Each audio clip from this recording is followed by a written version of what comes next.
actions to fostering education. The whole county is pleased. Yes, that is the transformation we need. Dear Honorable Simba, we welcome you to our school for your advice and support.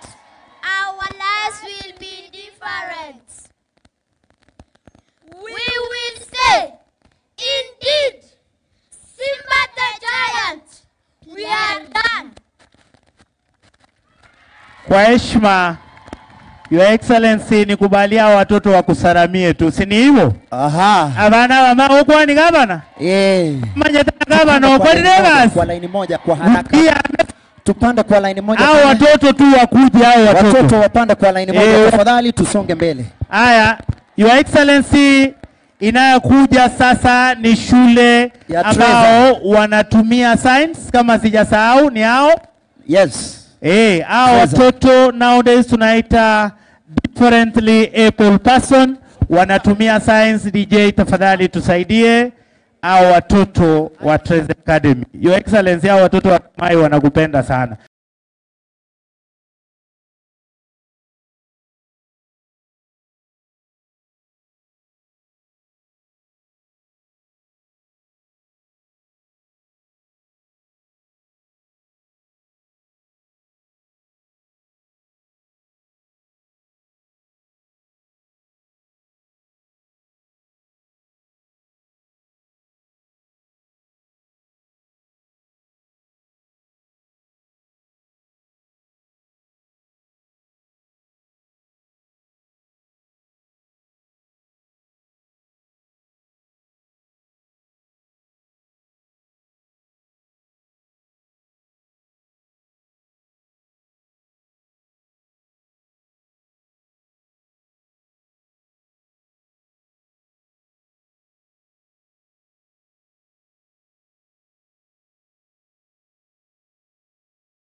Mzalendo,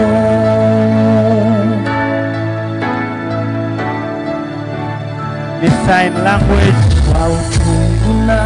watoto wa Treza Academy. Asante sana Mheshimiwa Steve. Kuliwa uhuru na mashaka zamani, hawakushtushwa na risasi au kufungwa gerezani, nia yao ukombozi. Asante. Wapigie makofi tafadhali.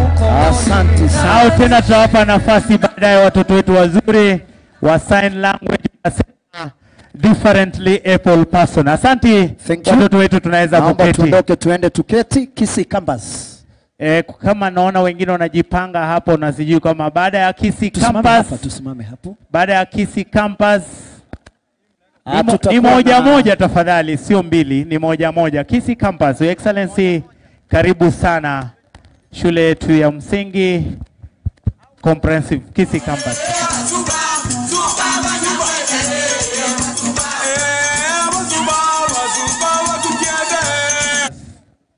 Tafadhali, tunapoteza muda. Hiyo ingine sijaona ni gani. Baada ya Kisii campus wimbo moja nipate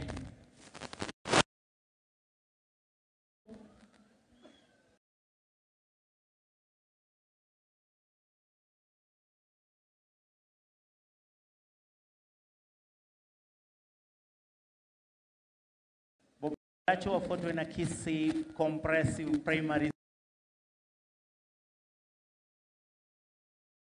Ni hapo upande huu tutafungiwa na tabaka Chief Officer Culture Bungoma pamoja na director kutoka Bungoma.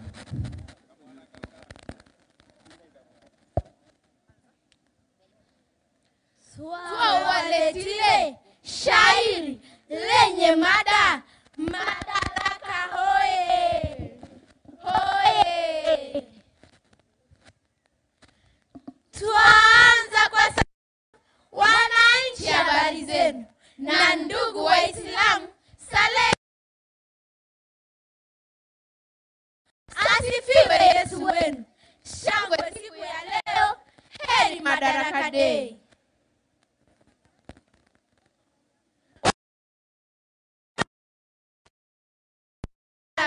Msiwe nayo mashaka, uhuru tumeushika. Hao wako wa kututeka, beberu walitoweka. Ushukuru wetu Mola kutukabidhi uhuru. Mzungu kajiuzuru tulipomtetemesha. Wakenya tuliamuru, ujinga ulishaisha. Wakweli walitudhuru, wakaharibu maisha. Leo tupo papa hapa kusherekea uhuru. Asante. Wapigie watoto wadogo kutoka Kisii Campus makofi tafadhali. Wapigie tafadhali makofi. Asanteni watoto wa Kisii Campus, tena tutawaita baadaye. Asante. Asanteni sana. Naomba tuondoke hivi. Bobaracho wanafuata. Bobaracho, that is a secondary school. Bobaracho. Bobaracho, naona mheshimiwa Bobaracho yuko hapa. Mheshimiwa Ibrahim. Asante sana. Ambao wame Mwenyenye au Mheshimiwa Mwenyenye. Nimeambiwa ni watambue hivyo. Bobaracho Ibrahim. Campus ni Bobaracho. Campus ni Bobaracho. Asante. Haya, tafadhali dakika 2. On stage is Bobaracho High School, ready to present to you a Giriama folk song entitled ijaimba ni gani? Msichana. Yes, Msichana. Mwalimu akuje hapa, mwalimu akuje hapa. Giriama women during happy ceremonies. Be our guests. Ache! Ache! Ache! Ache! Warembo mpo! Tupo! Warembo mpo! Tupo!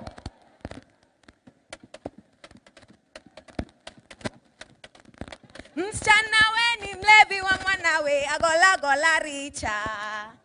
Msichana waenda kumalwa, acha upesi, veru vana kalindicha.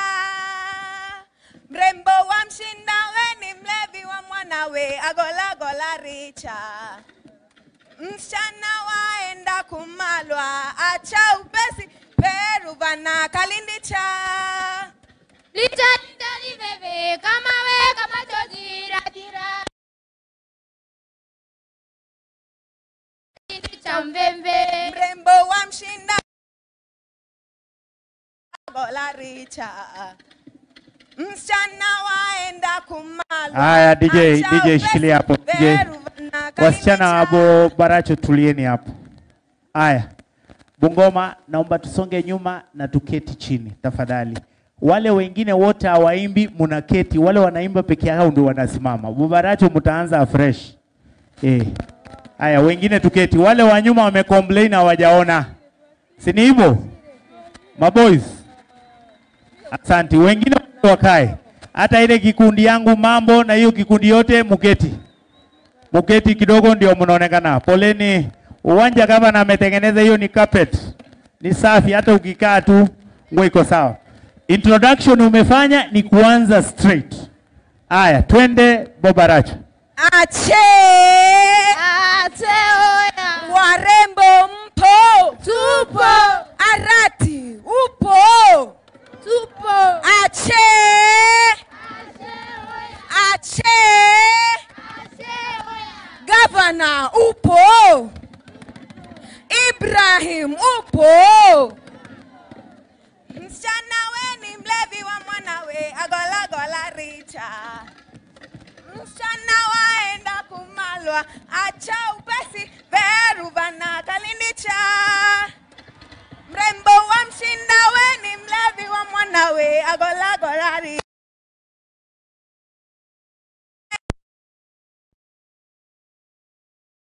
Bana kalinicha. Lisali bebe kama chozi radira kalinicha bebe. Bebe Bana kalinicha bebe. mrembo wa mshinda we ni mlevi wa mwanawe agola golaricha. Msichana waenda kumalwa acha upesi beru bana kalinicha.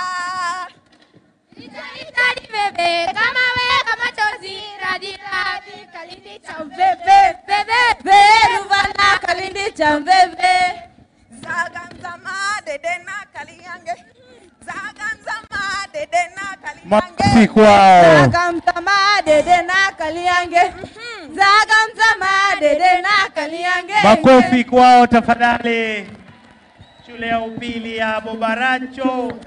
Asante sana Mheshimiwa Ibrahim, atawaona kando. Asante sana. Ni shule ambayo inashirikiana sana kwa activities zote zinafanyika Gusii Stadium, Kisii Comprehensive School, ukipenda uite Kisii Primary shule yetu, na nyinyi tunawapa dakika 2. Baada ya Kisii Primary, shule gani hiyo iko nyuma? Inaitwaje? Kisii Primary, is Luke Mheshimiwa Star. Mwenyenye. This is Luke Star. Luke Mheshimiwa Star Academy. Mwenyenye, watoto leo lunch wakule kwa biri yako. Watoto wa Kisii Primary, si ni hivyo? Kisii Primary oye! Asante, wakati ni wenu. Honorable Governor, Simba Arad Comprehensive School is ready and happy to present to you a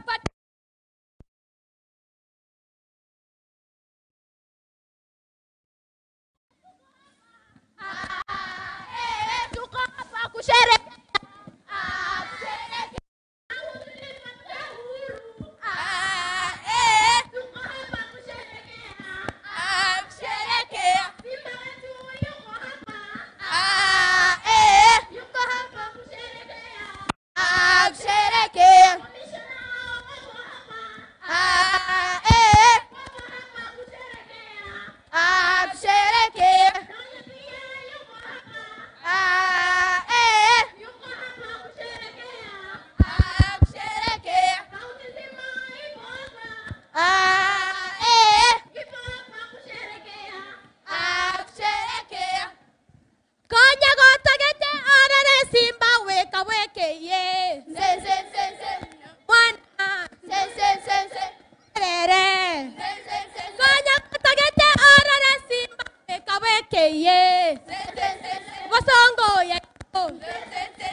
Asante, wapigie gavana wetu. Asanteni sana shule yetu ya Comprehensive School Kisii Primary. Hiyo sasa ni maboys kutoka Nyanchwa. Haya, maboys kutoka Nyanchwa. Asante sana, vile vile tunashukuru principal wetu wa Nyanchwa kwa kukubali Shabana Youth wawe kwake. Asante sana. Honorable, tunaomba waanze mara moja. Nyanchwa Boys His High School Excellency. tumekuintroduce. Anza tu wimbo Nyanchwa Boys tafadhali.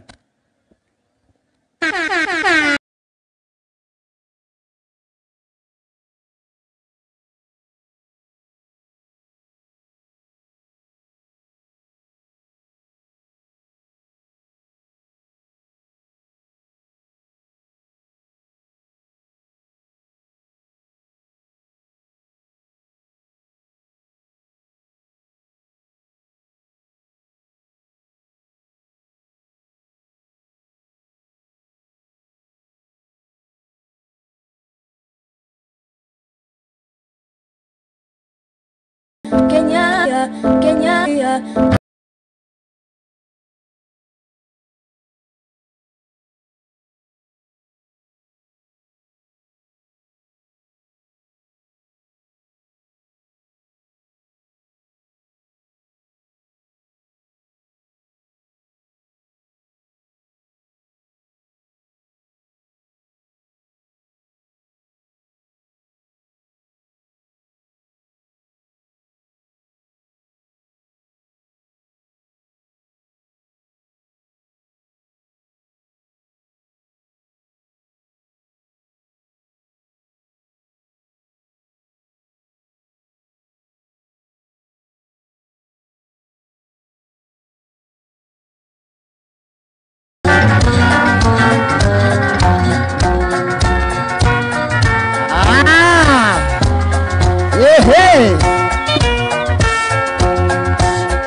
Wimbo ninaimba sio wimbo ni maombi.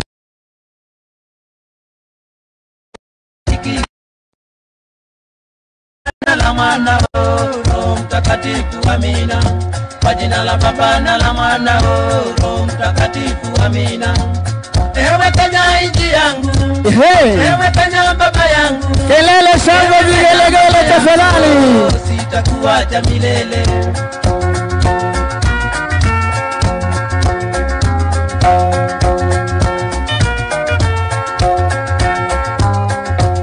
Akili zangu nguvu zangu nimeziweka mbele yako, mbele yako, mbele yako.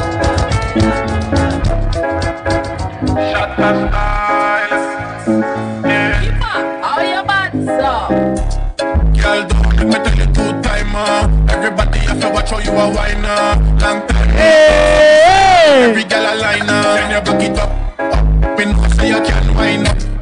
One big fat spliff a light up. You know some of that. Hebu subiri. Vijana, DJ shikilia hapo, DJ shikilia hapo.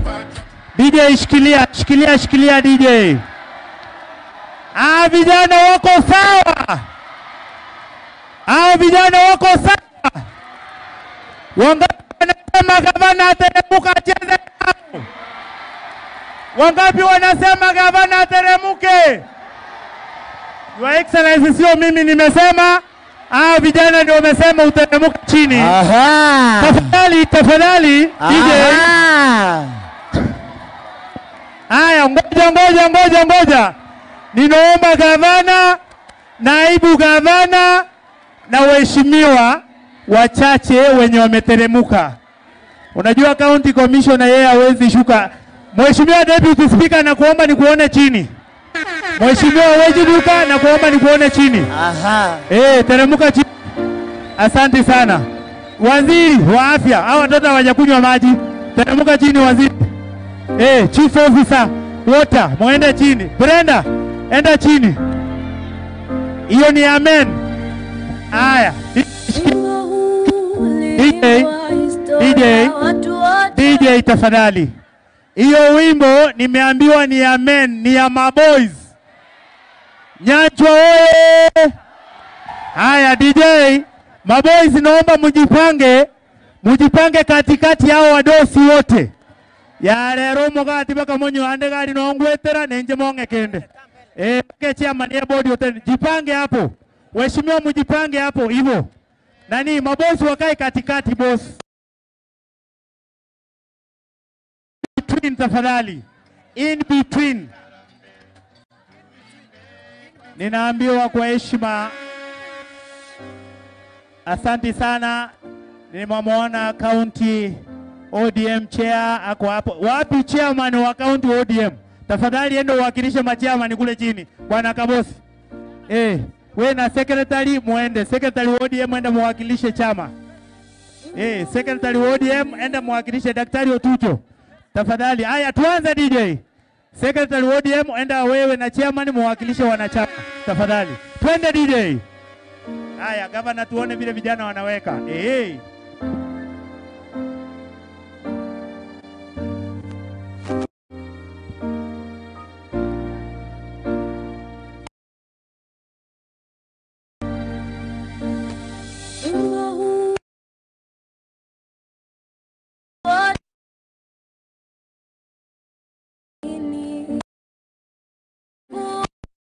752 watu wote tulisikia.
Naimba sio wimbo ni maombi, nikiomba Mwenyezi Mungu aibariki Kenya yangu, kwa jina la Baba na la Mwana Roho Mtakatifu, amina. Kwa jina la Baba na la Mwana Roho Mtakatifu, amina. Ewe Kenya nchi yangu, ewe Kenya baba yangu, ewe Kenya mama yangu, sitakuacha milele.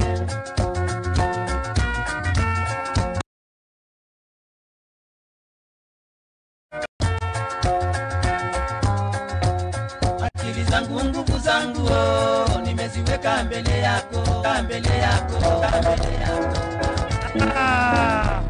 Wapi makofi ya gavana? Gavana na asanti sana vijana. Na baada ya hii nimeambiwa mdosi amekubali mtaenda kudance mahali muko na yeye, si ndio Nyanjwa?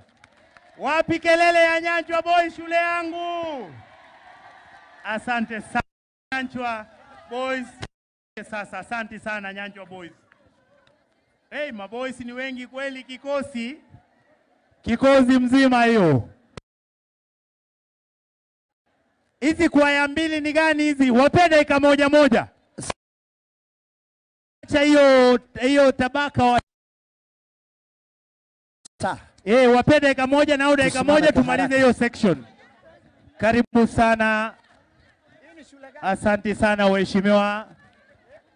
Gavana anazielewa hizi twisti, si ndio? Twisti. Haya, mbio tuanze hapo. Tumefanya introduction, ni kuanza tu. Tafadhali kwaya St. Louis, tumefanya introduction ni kuanza tu. Hao waanze.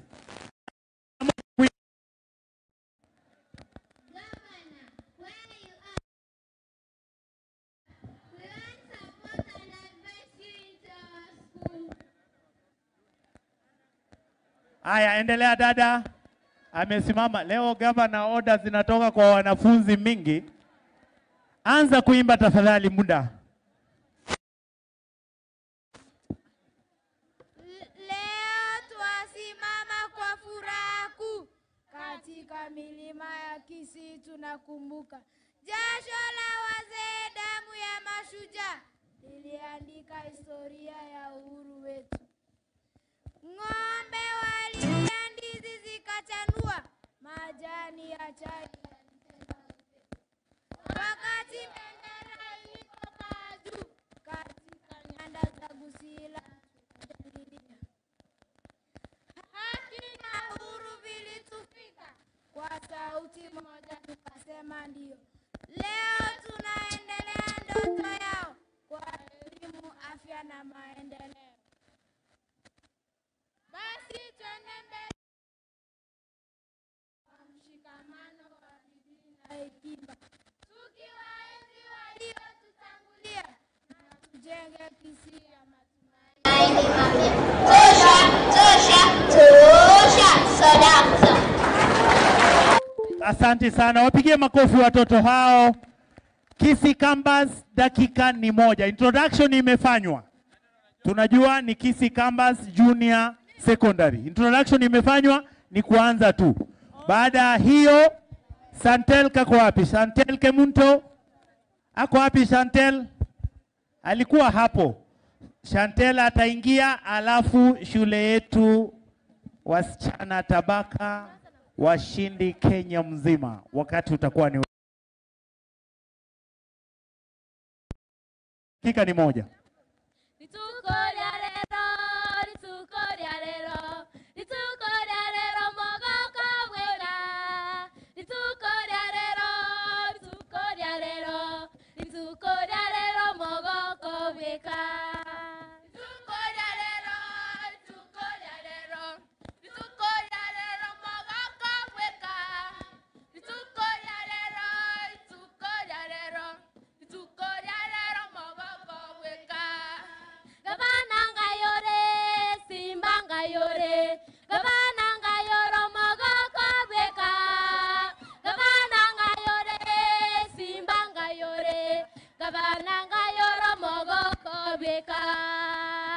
Walisema Kenya itakuwa matata. Wape makofi tafadhali. Waishaimba wimbo mwingine. Hiyo ni nzuri sana. Asante sana shule yetu ya campus, mlimba wimbo mwingine. Wakati ni wenu. Naomba Chantel kapewe mic. Kasichana kadogo kapewe mic Chantel. Alafu hao wasichana wawili wapewe dakika 2. Tuingie Iterio. Tuende our guests. Tuanze vijana wale wameiva.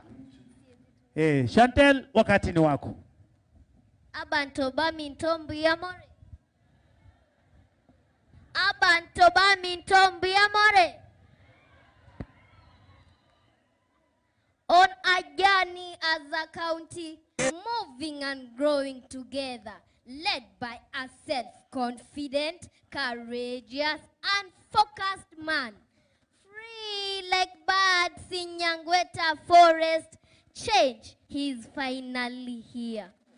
Thank you, Mr. Governor. Simba then wrote, a new era began. Economic growth, progress in plan. Markets, constructions, Mama Mboga is happy. A leader in action, Ongera Simba.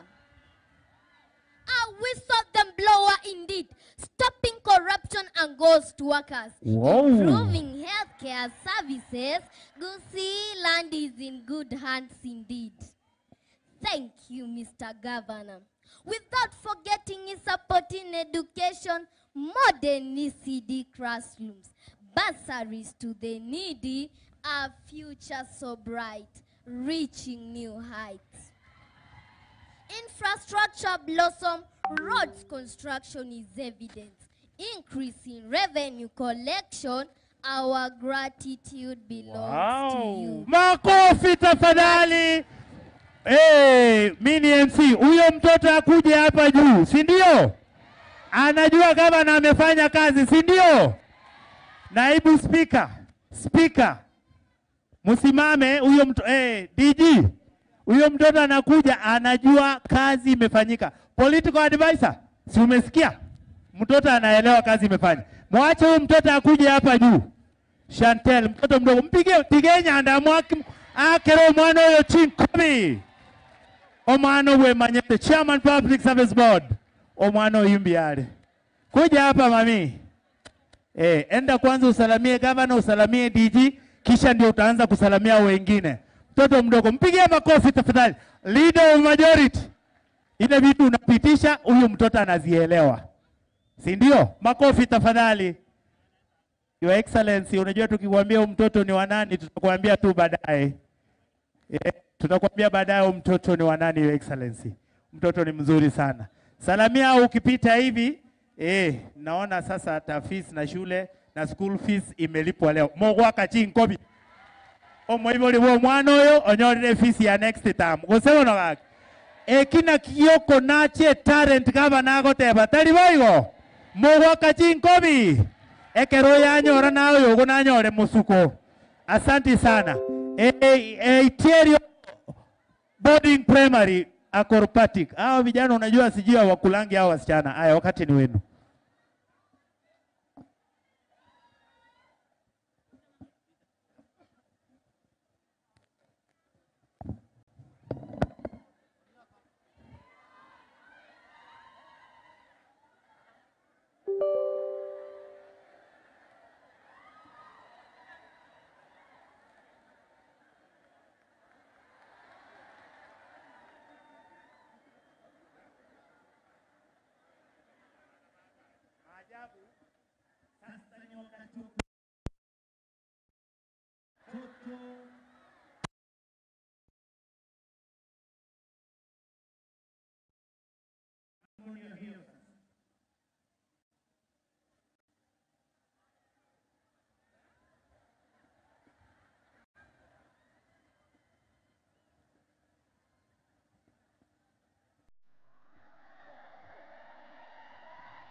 Asante, wapigie makofi watoto hao. Asante sana watoto wa Itiero Girls. Thank you so much. Wageni wetu inaofuata sasa, watoto wa Itiero Girls, asante mnapotoka. Mungu awabariki. Inaokuja sasa ni watoto wetu wasichana kutoka tabaka bodi, wana CS. CS alikuwa hapa, watoto wako ni hao. Mheshimiwa wa tabaka aliniambia ameleta watoto. Hao watoto walikuja, wale watoto wa Iterio, madama watoto wakuja salamia kama hapa. Ndio. Your Excellency, kama na watoto hao ni wakati ufe kwenda kuchukuliwa. Kama ndio kaongea hapo, jinsi na majuzi ndio wanasema watoto wakuja hapa leo. Your Excellency, kama kusema yao. Wanaitwa tabaka bodi. Hiyo ni gani tena?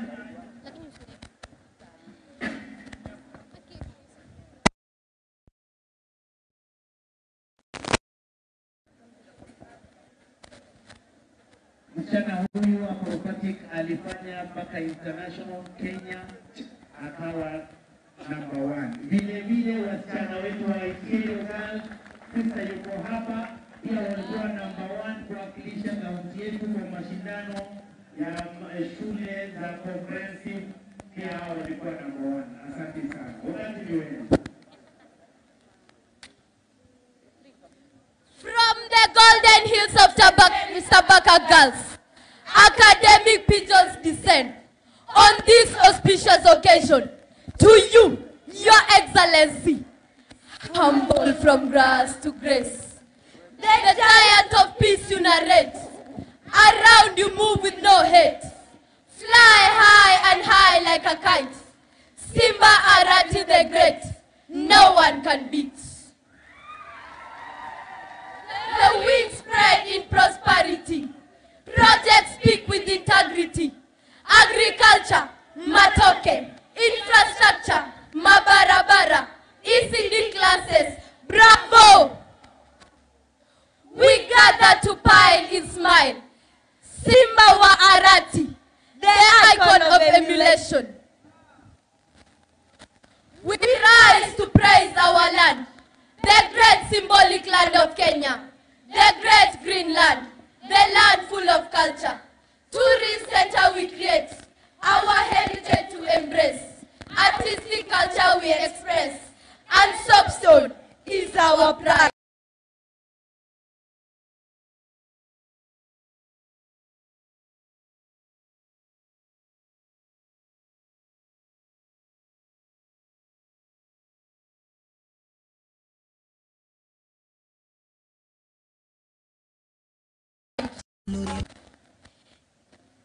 Improved health sector, elevated facility, doctors in place to avert the stress.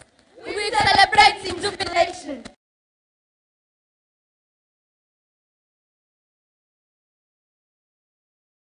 In this celebration, Simba wa Arati na mama wa county, nani kama nyinyi?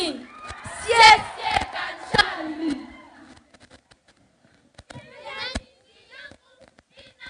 Meta, Kenya, ina meremeta, Kenya, yangu ya nawiri, wapewe mic tafadhali.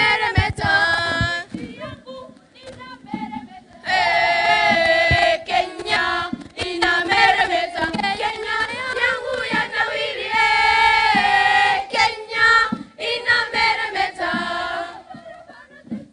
Zote usafiri bora, riko shwari, tunavuka vyema Kenya, usafiri bora. Kweli Kenya yetu yapendeza, wanyama wa porini wapendeza. Bahari zetu tunaburudisha, amani kila pembe kote kote. Sote na tuzuru Kenya, tuburudike, tujienjoy. Kweli Kenya yetu yapendeza, wanyama wa porini wapendeza. Bahari zetu tunaburudisha, amani kila pembe kote kote. Sote na tuzuru Kenya, tuburudike, tujienjoy.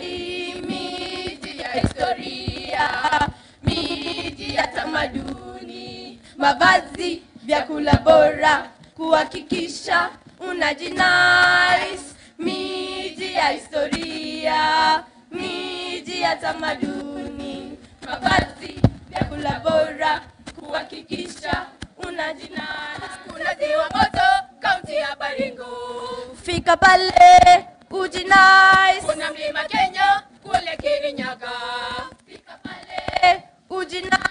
Kuna Chalbi Desert, kule North Eastern, fika pale ujinais. Miji ya historia,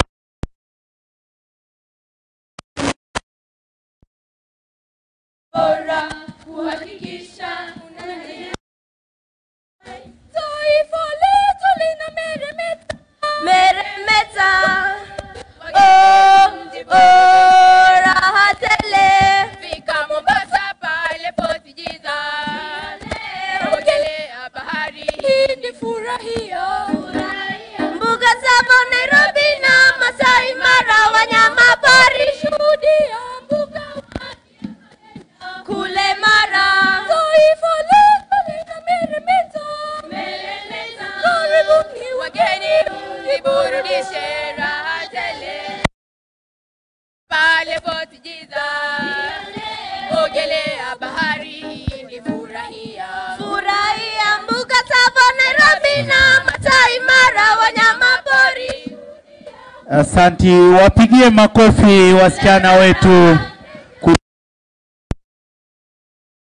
Tele, kuna raha, raha tele. Asanti sana Tabaka Girls.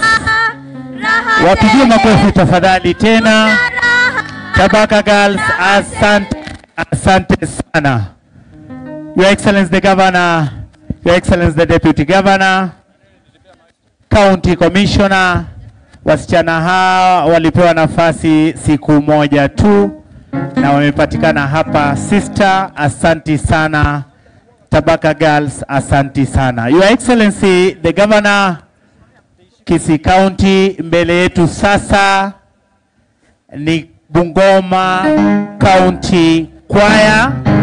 DJ, ni Bungoma County Choir ambayo imekuja kuwakilisha National Government katika siku ya leo, ambao wanaongozwa na Chief Officer and Culture kutoka Bungoma. Asante sana Chief, na Director Dr. Aris Wafula. Asante sana.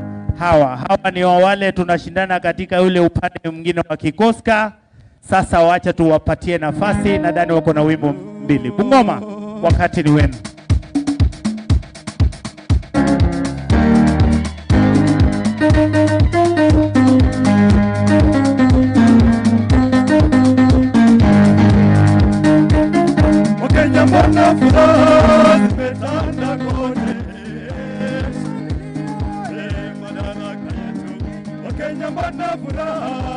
zimetanda kote. Wakenya wana furaha zimetanda kote. Wakenya wana furaha zimetanda kote.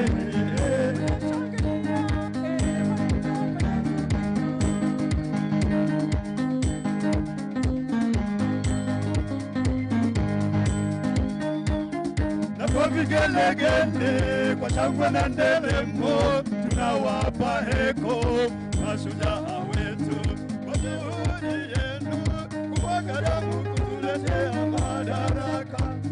Na kwa vigelegele, kwa shangwe na nderemo, tunawapa heko.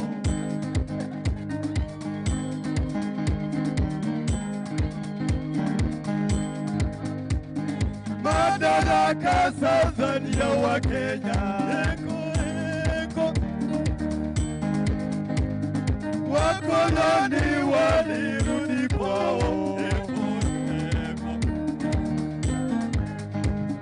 Sasa tunaishi kwa amani. Sasa tunaishi kwa upendo. Tunashangilia, tunacheza gitaa,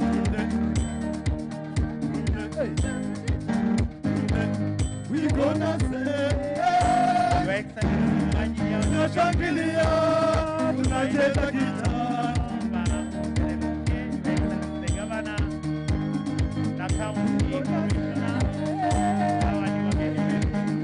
Ngoma ya mlipigana kuleta madaraka. Wengi walishikwa kufungwa jela kuleta madaraka.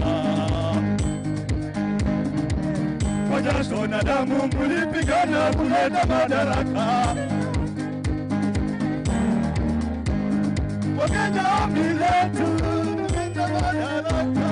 Kwa jasho tulipata. Wakenya ombi letu kuleta madaraka. Kwa jasho tulipata. Wakenya ombi letu tulipata. Wakenya ombi letu tuishi kwa amani. Wakenya ombi letu tuishi kwa upendo.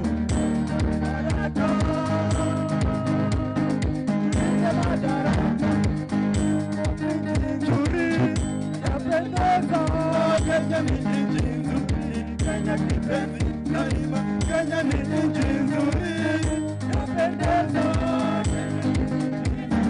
Kenya kipenzi daima. Na tuungane pamoja tujenge taifa letu, Kenya yasonga mbele.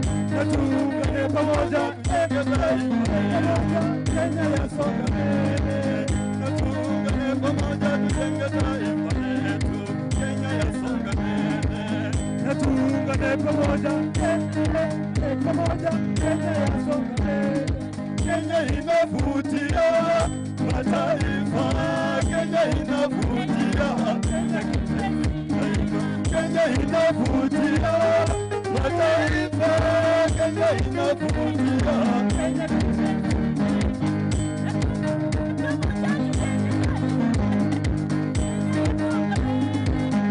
Tuungane pamoja, Kenya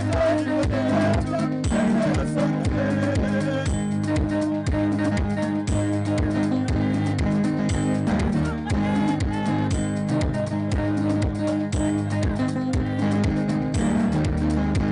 Tushangilie Kenya, taifa letu tukufu, Kenya tunayoipenda, Kenya nchi tunayoipenda, Kenya nchi tunayoipenda.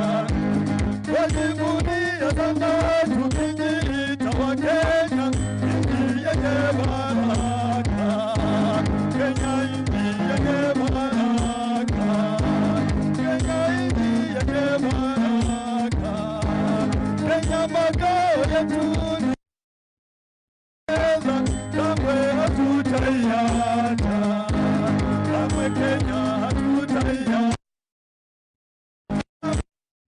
hatutaiacha. Anayepenya ni yule kutenda haki kwa watu wote, tumwenge kunena haki, tumwenge Kenya kipenzi chetu, hatutaiacha milele. Wenzangu, Kenya kipenzi chetu, hatutaiacha milele. Kenya kipenzi chetu, yenye upendo, hatutaacha Kenya daima na milele. Kenya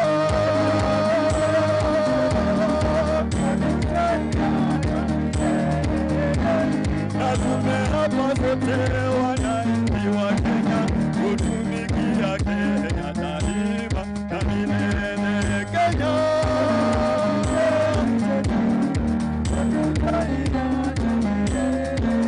mimi ni Kenya, nchi yangu mimi ni mwana Kenya, na nikienda ng'ambo nitarudi. Sitasaliti Kenya, nchi yangu mimi ni mwana Kenya, na majirani wangu nitalinda. Wenzangu, wenzangu, Kenya kipenzi chetu, hatutaiacha milele. Wenzangu, kipenzi chetu, hatutaiacha milele daima.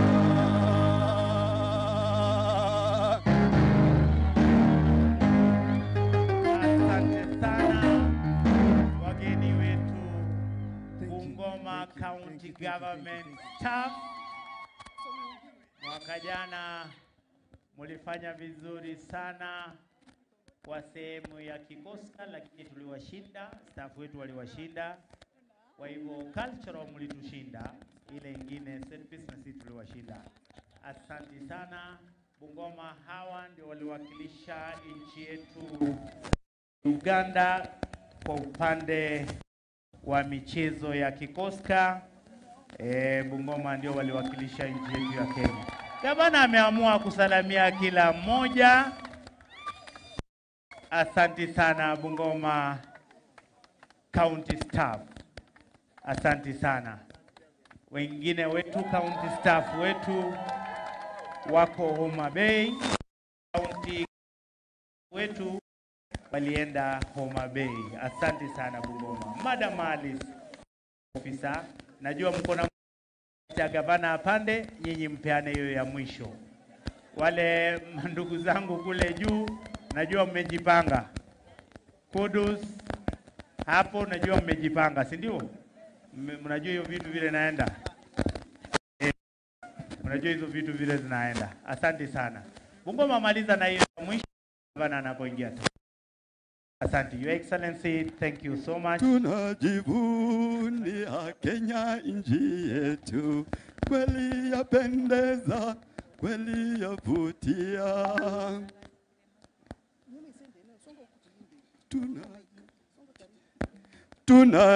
Tunajivunia Kenya nchi yetu, kweli yapendeza, kweli yavutia.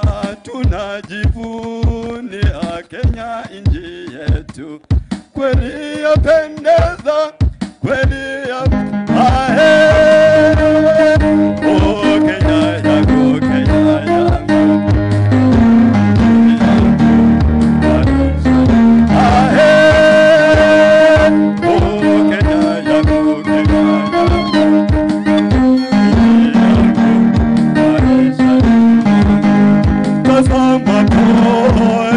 Simba akuma, ifaru yupale,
Asante sana Bungoma. Tuwapigie makofi tafadhali County Government of Bungoma staff choir.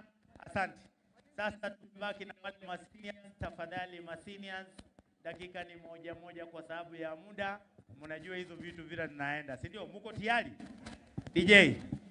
Tushapanga nao. Hebu weka basi tumalize mbio hiyo. DJ. Wapatie nafasi DJ.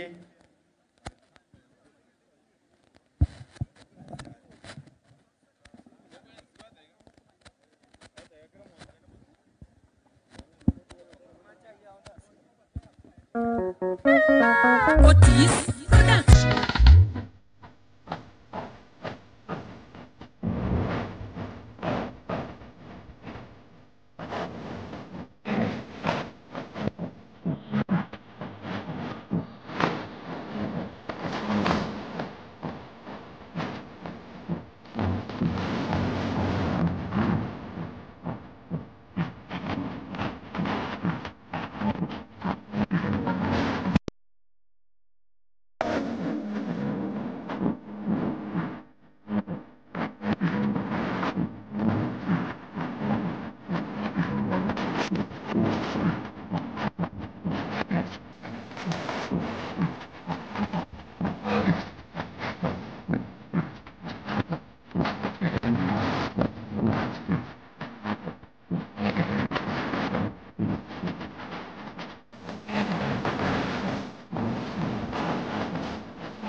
Vanante torre na kia bantu bwanjete rugoroga ribari bwanjete simbarati amaboko igoro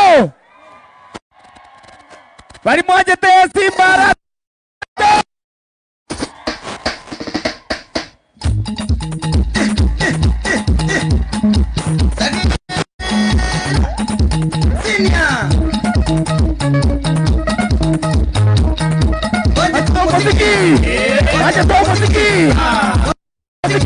Yo mambo kata wangu.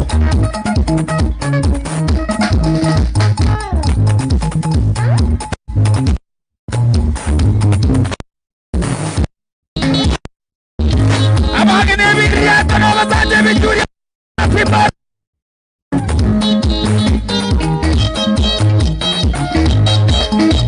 Umika bumo tikimindo. Endi ponga pointi chomore. Umika DJ!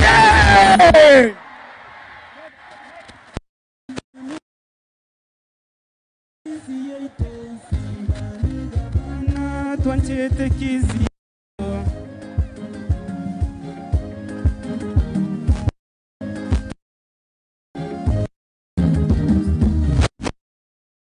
Simbarati momorore nare tire Simbarati abakwanye Gabana Simba igabana Simba igabana Simba igabana nare tire Simbarati momorore nare tire Simbarati abakwanye Simba igabana Simba igabana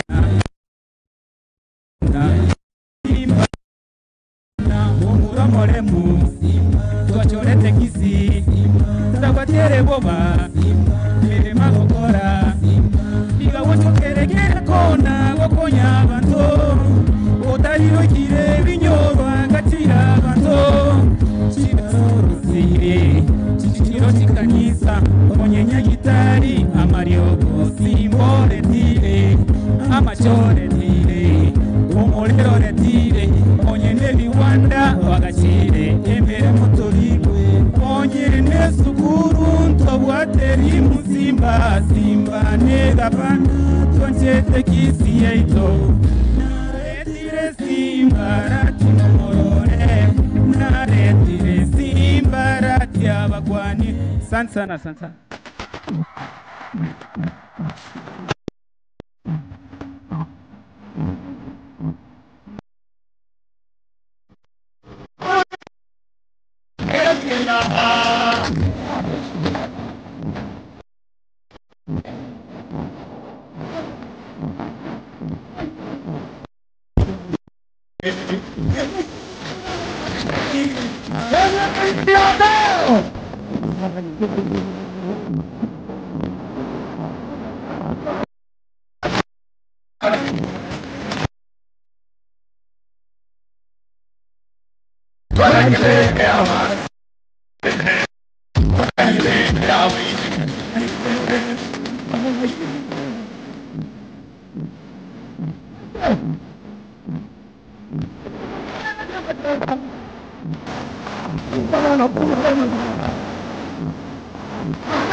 Thank you.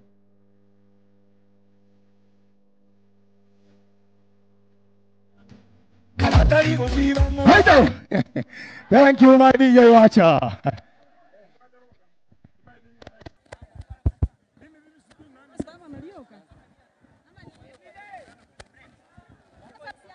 DJ, twende kazi.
When we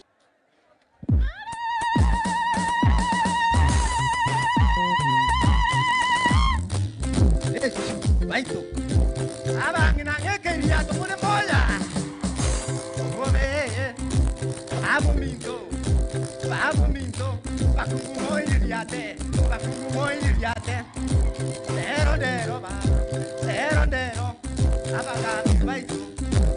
Imubara.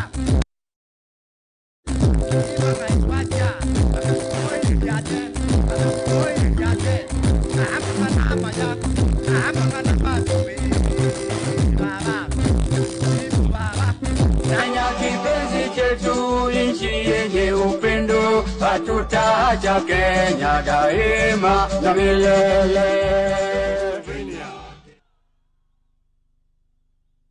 The diplomats who are here, distinguished guests, ladies and gentlemen, hamjambo,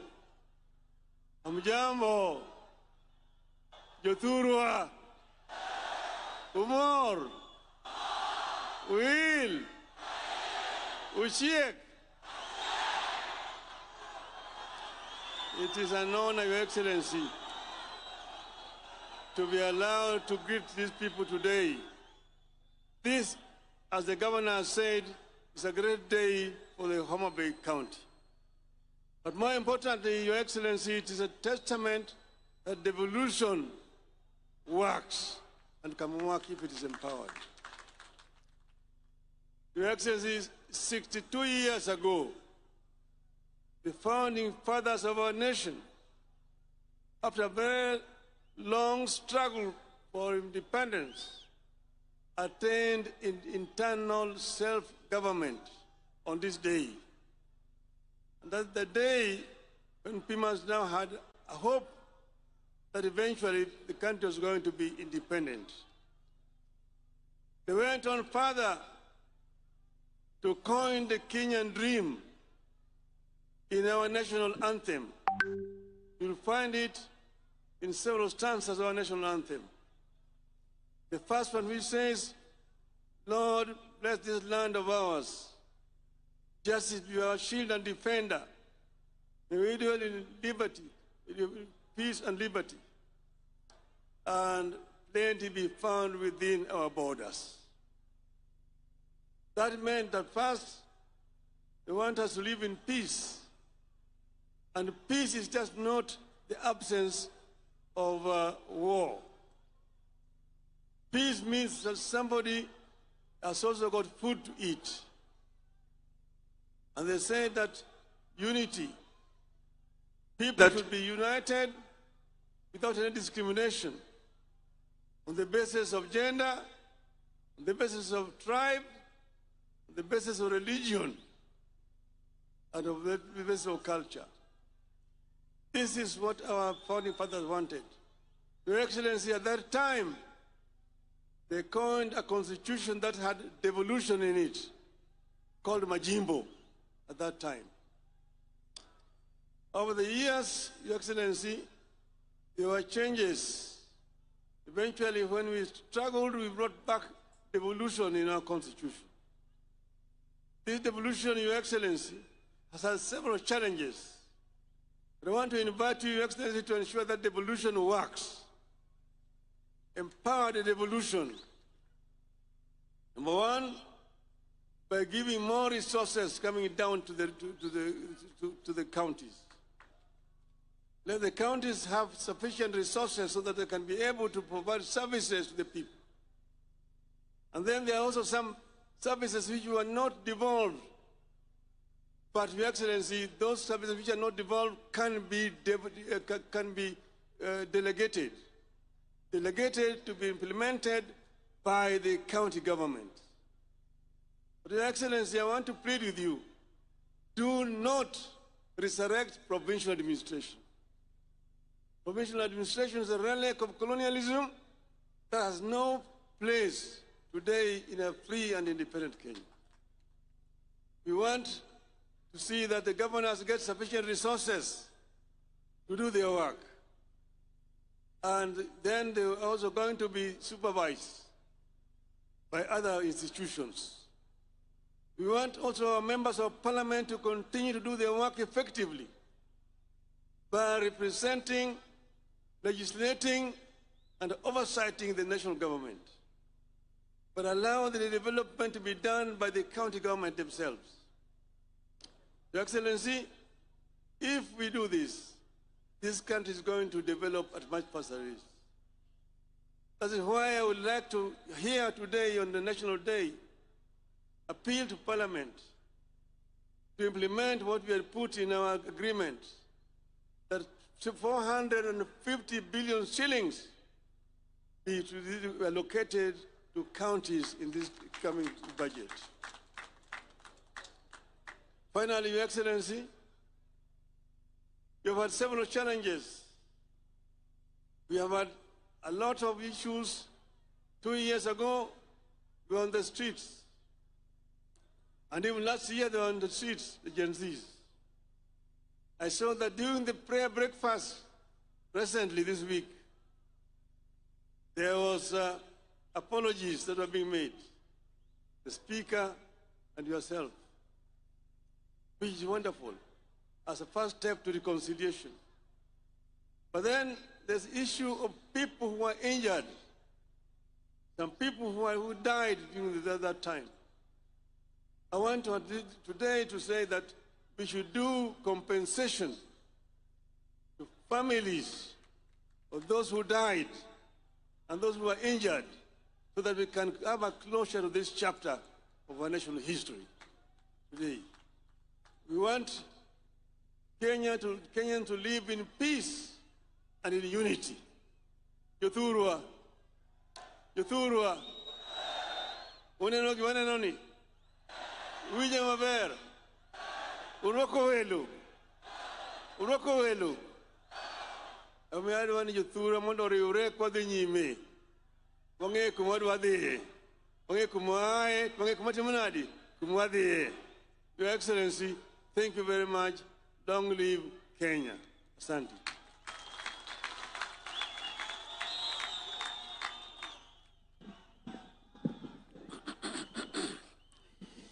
Your Excellency, before I invite you, allow me just to say this in a minute. That this generation owes the generation that fought for the political freedom of Kenya,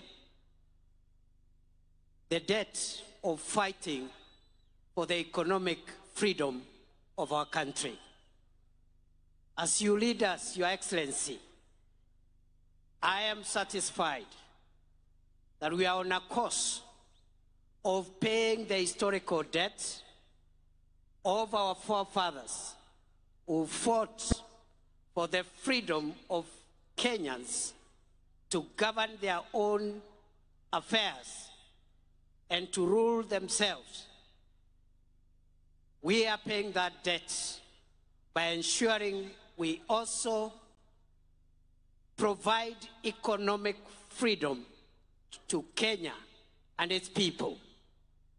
Number two, Your Excellency, in that journey, I am equally persuaded that we as a country, and with you as our leader, we are also creating a more inclusive Kenya. From an economic standpoint, for a long time, the investment of national resources, especially in supporting the value chains from where the majority of our people derive their income, those resources have sometimes forgotten certain sectors. I am glad, under your administration, Your Excellency, we are spending more money, not only to strengthen the traditional value chains in tea and coffee and all the other important crops grown in our country, not just in livestock development, but we are also spending enough resources to provide support to fisher folk and make sure our country maximizes from our blue economy resources. Finally, Your Excellency, as we live and travel this journey, it is also clear on us that between yourself and His Excellency Raila Odinga, you are speaking to our nation so that we can forge closer ties among ourselves as citizens of Kenya, reduce barriers brought about by politics, ethnicity, religion. And going forward, Your Excellency, we look forward to your partnership, yourself and His Excellency Raila Odinga, and the rest of us who are fortunate to be in leadership positions to build a more united Kenya, a more inclusive Kenya, where one's place of birth, religion, ethnicity doesn't have to count. Rather, their merit and what they bring on board in the contribution of our national development is what matters. I want to appeal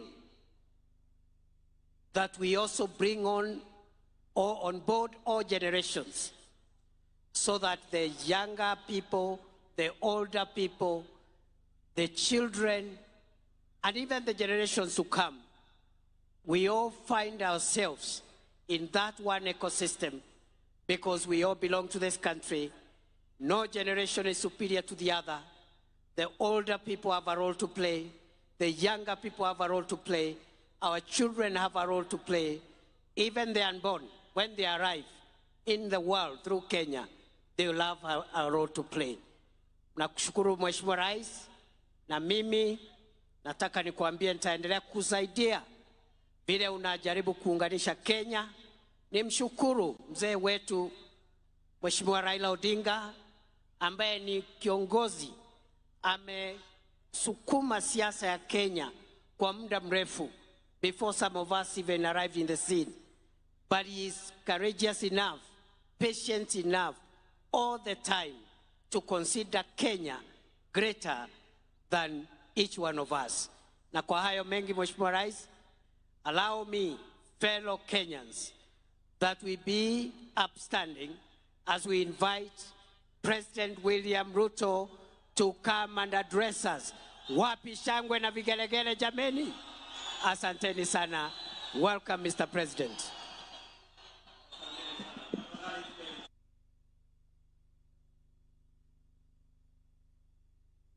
Your Excellency, President Natasha Hirsi Musa from Slovenia, our special guest in this 62nd Madaraka Day here in Homa Bay. Your Excellencies, honorable members, distinguished guests, ladies and gentlemen, the great people of Homa Bay and Kenya, hamjambo. Homa Bay hoye. Amoso u jodurwa. Jodurwa untie. Jodurwa umor. Jodurwa oil. Bwana Yesu asifiwe. Asanteni sana. Kwanza, kabla sijasoma taarifa yangu ya siku ya leo, in our midst, we have a friend of Kenya, a great lady who has paid us a visit. When I invited her to come, she was gracious to consider time to come and fellowship with us.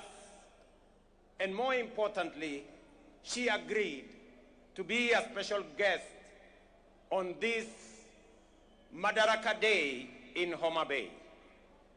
Your Excellency, Madam President, we honor you. We are grateful for your consideration and for coming to be in our midst. And the people of Kenya, represented by the people here, welcome you to Kenya. And as a special guest, let me allow you to make your statement. Tumkaribishe Mheshimiwa Rais na makofi jameni. Welcome, Madam President.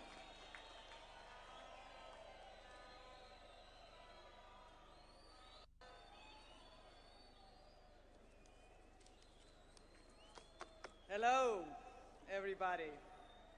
Dear Mr. President, distinguished guests, and above all, people of Kenya, I stand here before you, deeply honored by the privilege that Kenya, a proud and powerful nation of the African continent, has bestowed upon me to address the Kenyan people on behalf of the people of Slovenia. I stand before you, humbled yet proud of how warmly Slovenia has been received and of our shared desire to see the cooperation between our two countries flourish. The Kenyan people wrote a pivotal chapter in history. Madaraka Day, the day Kenya gained the freedom of self-government, marked the day Kenya finally secured the right to shape its future. An arduous journey came to an end. The days when foreign settlers drove the Kenyan population from fertile land and forced them into poorly paid labor are long gone, but they will never be forgotten. For the struggle for the independence was anything but easy, and it came at a heavy cost.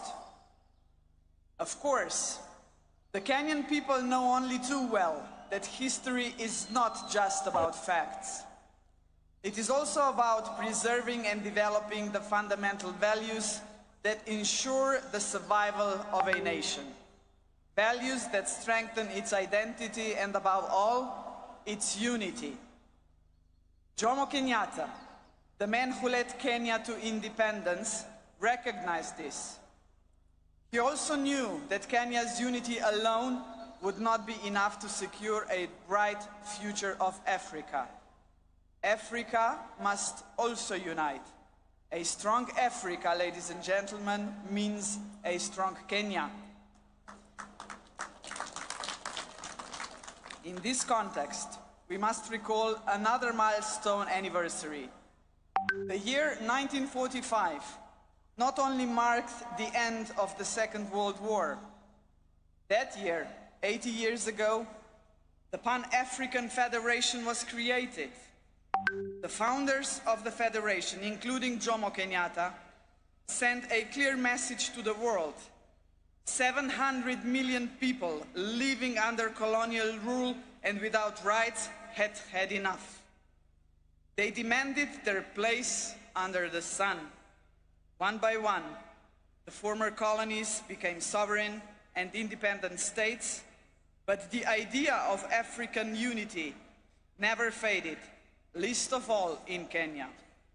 What better proof of this vision than the most important project in African history to date, the creation of the African Continental Free Trade Area in 2018.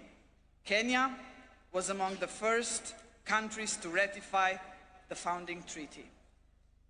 Mr. President, ladies and gentlemen, the lessons of the past shape our vision of the future. In the 1960s, the world experienced a wave of decolonization. Yet in many ways, colonialism, and if I may say so, a condescending attitude towards the newly independent states did not just cease to exist, but there was a way to build self-confidence and assert oneself on the world stage. My generation, ladies and gentlemen, grew up in former Yugoslavia. We still remember the non-aligned movement of the Cold War era, a large and respected group of countries, including Kenya, that defied the interests of the superpowers and former colonial powers. That spirit of non-alignment was vital then, and it remains relevant today. We live in a world where both old and emerging powers are yet again shaping the world before our eyes. All the rest of us, the smaller countries, must not just passively observe these developments. We must ask ourselves, what about us? Are we ready to raise our voices? And Mr. President, we are ready. Both our countries are preparing for the future, and we have chosen the right path. Sustainable economic growth, protection of rich biodiversity, a strong will to keep pace with rapid scientific development, a commitment to multilateralism, to international cooperation and tackling common problems. These are the values that unite us. As you know, Slovenia is currently serving as a non-permanent member of the United Nations Security Council. Our diplomats take their role seriously and responsibly. They speak out whenever injustice is done to people all over the world, whenever innocent lives are lost. Kenya, too, brings a rich in many ways unparalleled experience in multilateralism. The international importance of the country is reflected in the fact that several United Nations agencies are based here. Both our countries believe in multilateralism because peace, justice and prosperity should not be the privilege of some at the expense of others. We are, after all, an international community, and in a community we look out for one another. And in a community, solidarity matters. In a community, cooperation must be our goal, not selfishness. In a community, peaceful settlement of disputes, not wars, must be the norm. Only such a united community will be capable of confronting the world's most urgent challenges, such as poverty and climate change, lack of access to basic needs and social exclusion. This is why we should be proud that there are several projects in which Kenya and Slovenia are working together to support each other in tackling this kind of challenges. Dear Mr. President, dear people of Kenya, the Slovenian people celebrate Madaraka Day with you. We are a young country, but we too have our own story of struggle for independence. We celebrate with you because we are both proud and confident nations, nations that revere the past yet look firmly to the future. We must not be discouraged by the troubled world in which we live. We should look for opportunities that lead to a strong economy, scientific progress, innovation and environmental protection. Unity and determination have brought us this far. They will take us even further. As late Kenyan and African literature giant Ngugi wa Thiong'o had said in his Dreams in a Time of War, believe in yourself is more important than endless worries of what others think of you. Value yourself and others will value you. Validation is best that comes from within. Happy Madaraka Day. Asante sana.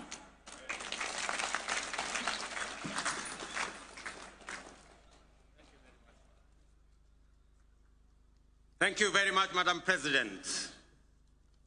And thank you very much for that statement.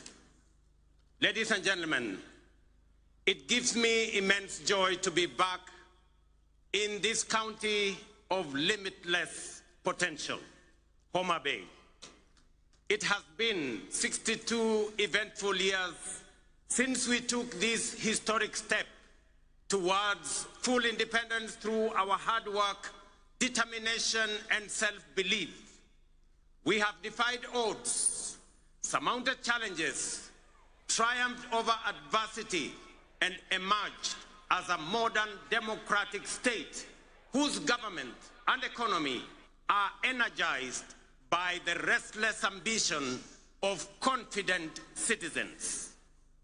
Our forefathers knew, as we do, that we, the people, are the foundation, the pillars, and the engine of this nation, and that only we can do the work of building the Kenya we want. More critically, we understand keenly that this country is our home and we have no other. This is why wherever they go all over the world, Kenyans never forget their homeland and vigorously contribute to nation building. We are acutely aware that although we have given a decent account of ourselves since the first Madaraka Day, we are quite far from where we ought to have reached. It is time for us to reflect on the state of our collective self-belief as a people, because without it, we lose all the opportunities that come with Madaraka. We all know that Kenya is not short of imaginative strategies and bold visions. In fact, so good are some of our plans that other countries have successfully implemented them and achieved impressive progress. Our biggest problem has always been one of implementation and execution. The faith to believe in our plans for change, the courage to execute, and the patience and focus to get it done. Some do not believe that we deserve the good that comes with positive change. Others think we are too poor or even in the wrong part of the world. Yet still, others do not want to see changes that benefit ordinary people or make life better for everyone. Today, ladies and gentlemen, I want to persuade the doubters that no one else is going to bring change except us, and that the only way to build the Kenya we want is by embracing change, however uncomfortable it may seem at first, and that we must possess the self-belief individually and collectively to approach our tasks boldly, confidently, and with determination in order to deliver new, more and better, sooner rather than later. Ladies and gentlemen, over 2.5 years ago, we embarked on an ambitious journey of national renewal powered by the bottom-up economic transformation agenda and rooted in the will and sovereign consent of the people of Kenya. Bottom-up is not just a mere slogan. Today, it is a lived reality for millions of Kenyans, transforming lives and reshaping destinies across the country day by day. This agenda is the expression of a deeper yearning among Kenyans to take control of their own fate and break free from a long history of hopelessness, dependence, and exclusion.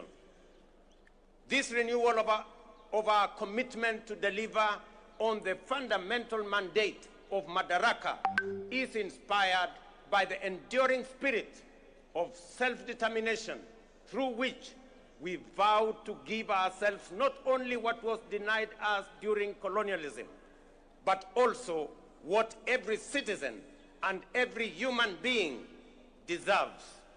That is liberty, dignity, security, and opportunity. Madaraka affirms our collective faith, shared across generations of Kenyan patriots, that through hard work, innovation, and resilience, our farmers, traders, young people, workers, and professionals will rise to the occasion. With the strength of our imagination and effort, we can and must transform this nation with the imagination of our own minds and the work of our own hands. I speak to you today with a deep conviction that our country is firmly on the path to stability and progress. We have weathered turbulent times, navigated serious challenges, and through courage, policy decisions pursued with resolve, we have not only stabilized our economy, but also charted a clear course to long-term prosperity. Since August 2022, Kenya has recorded an average annual growth of an average of 5%, outperforming the global average of 3.3% and the regional average of 3.8%. Just last month, the International Monetary Fund projected our GDP to reach US dollars 132 billion.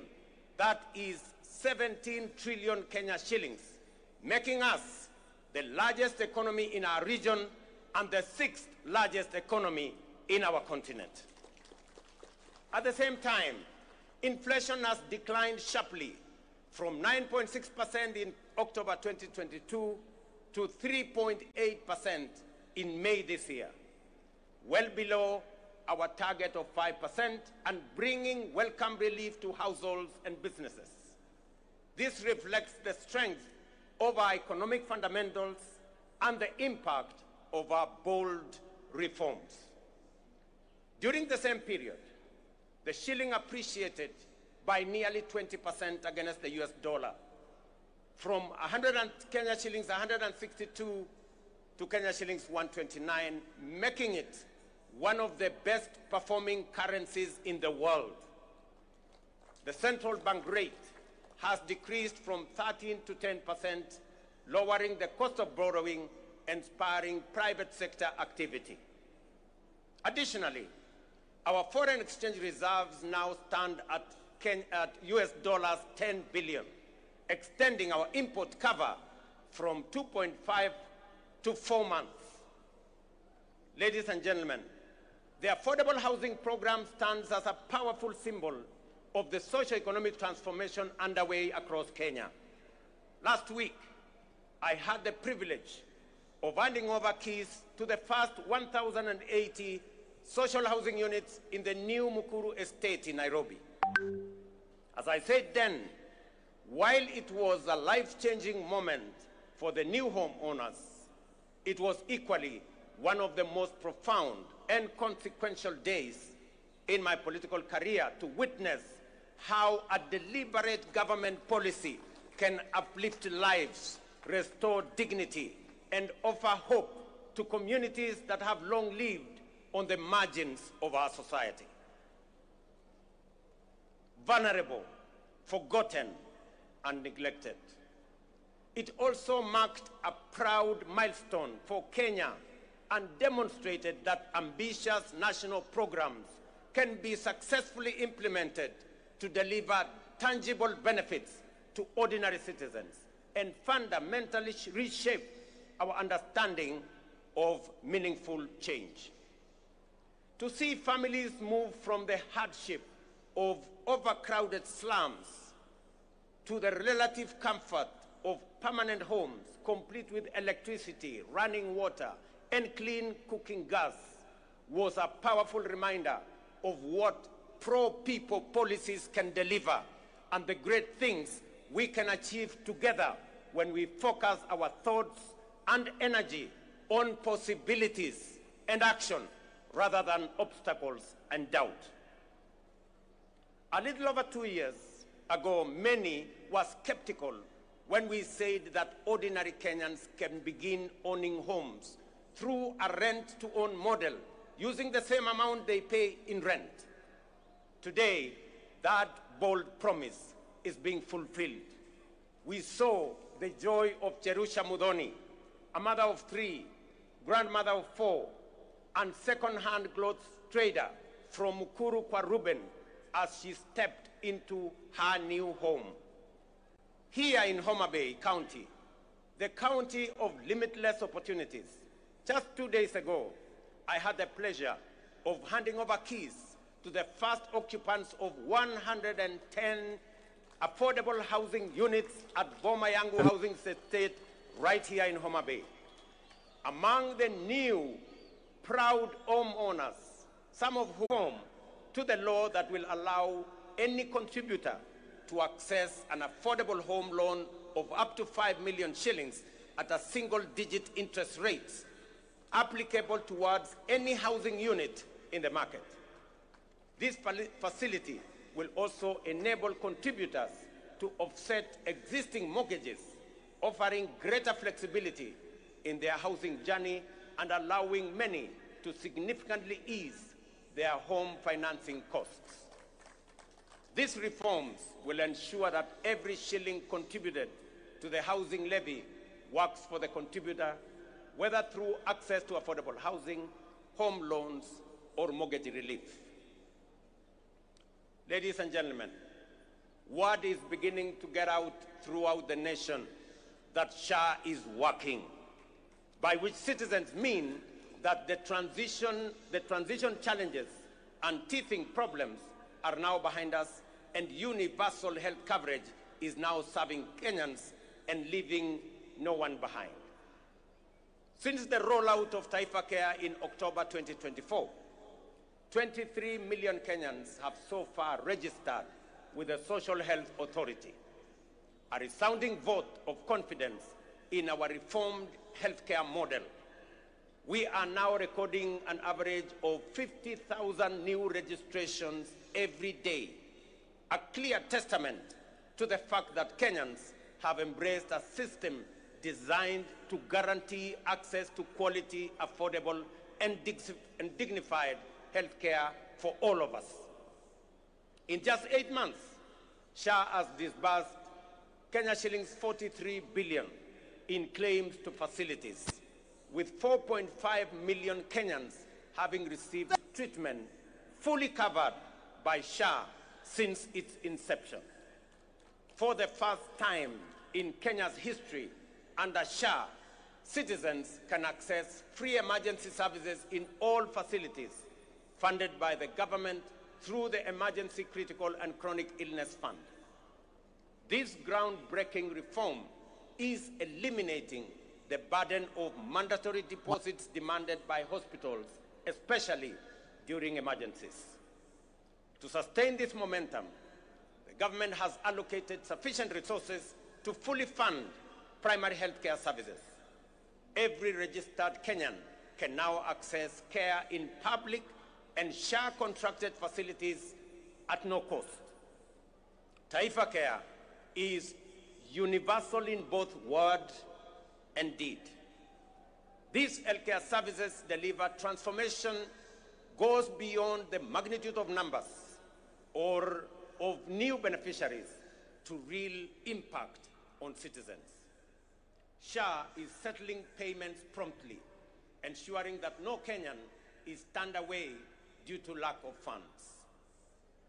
Additionally, to expand access to comprehensive inpatient care, the Social Health Authority is prioritizing the enrollment of all Kenyans with a particular focus on those in the informal sector, many of whom were previously excluded under the now defunct National Health Insurance Fund. Although informal households account for approximately 80% of the population, they have historically faced significant barriers to access health insurance. So far, 1.7 million informal sector households have successfully enrolled and paid for social health insurance, a record achievement representing the highest number of informal sector enrollment in a single year in the history of Kenya.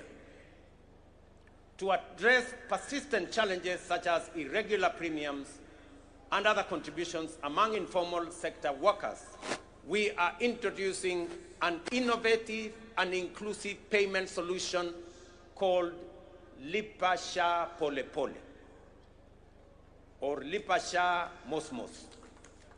This initiative enables Kenyans to remit their annual SHA contributions through flexible, manageable installments, whether monthly, weekly, or even daily, based on their financial ability. It ensures families maintain continuous health coverage without financial strain, while simultaneously promoting the sustainability of the health insurance fund. Lipa SHA Pole Pole has been made possible through a strategic partnership between the Ministry of Health, the Ministry of Cooperatives and MSMEs, mobile network operators, and financial institutions through the Hustler Fund. The system is simple and accessible to citizens. Citizens can dial *147# and follow the prompts to enroll and begin their contributions immediately. Enhancing access to health insurance, we have prioritized the availability of essential medical equipment in public health facilities, moving away from the previous managed equipment services model, which placed maintenance and service delivery responsibilities solely on county governments. We have adopted a more efficient approach under the National Equipment Supply Program. Under this new model, the national government, working in collaboration with county governments, engages directly with equipment manufacturers and suppliers to deploy critical medical equipment based on county-specific needs. Payments are made on a fee-for-service basis aligned with the gazetted SHA tariffs. This output-based financing mechanism ensures that facilities are reimbursed only for actual services rendered, thereby enhancing accountability and guaranteeing the availability, functionality, and quality of medical services across public health institutions in our republic. I urge every Kenyan to take charge of their health by enrolling with the Social Health Authority so that together we can end the heartbreaking cycle where families are forced to auction their livestock, sell their land, or part with their life's possessions just to afford medical care. No Kenyan. Kenya kipenzi chetu, nchi yenye upendo, hatutaacha Kenya daima na milele. Our able governor, deputy governor, my able speaker, nabangi nabaito, God is good. Ntasama leta ngoro kufanis maneno, ndo nominated ne party ODM. Ngo wakilisha abafanyi biashara ba Kisii County, abafanyi biashara mara. Your Excellency, one word from our business people. Iko bante bingare romba sabere bakure bekoyire mono amangana credit scheme. Abangi nabe bakore biashara bakoira jironi bako charge 20%. Ekera tuwa gambete I serve in the committee of trade. Tokatebanga gabana gantirana na chabe kechibesa abangi nabaito bakore biashara bakore ebiasara biomolembe. Lero batebanga, let us be loyal, we unite, we build Kisii so that we attract more investors. Because they want Tianya sawa siseni, happy Madaraka Day. Musbati uinera da kwani tuya. Moy kiriata no kore. Buyamono. Bono, Your Excellency, you'll allow me protocol nanye bunake youth leader simbale gaiga. Ngoska ensari match. Eda Akwa nereti youth leader.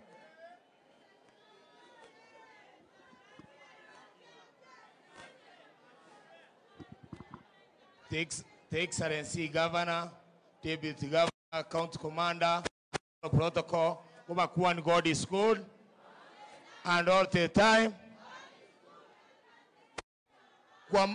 Okay, thanks. Kwa majina naitwa Mheshimiwa Ensalimache Mwaya Goli.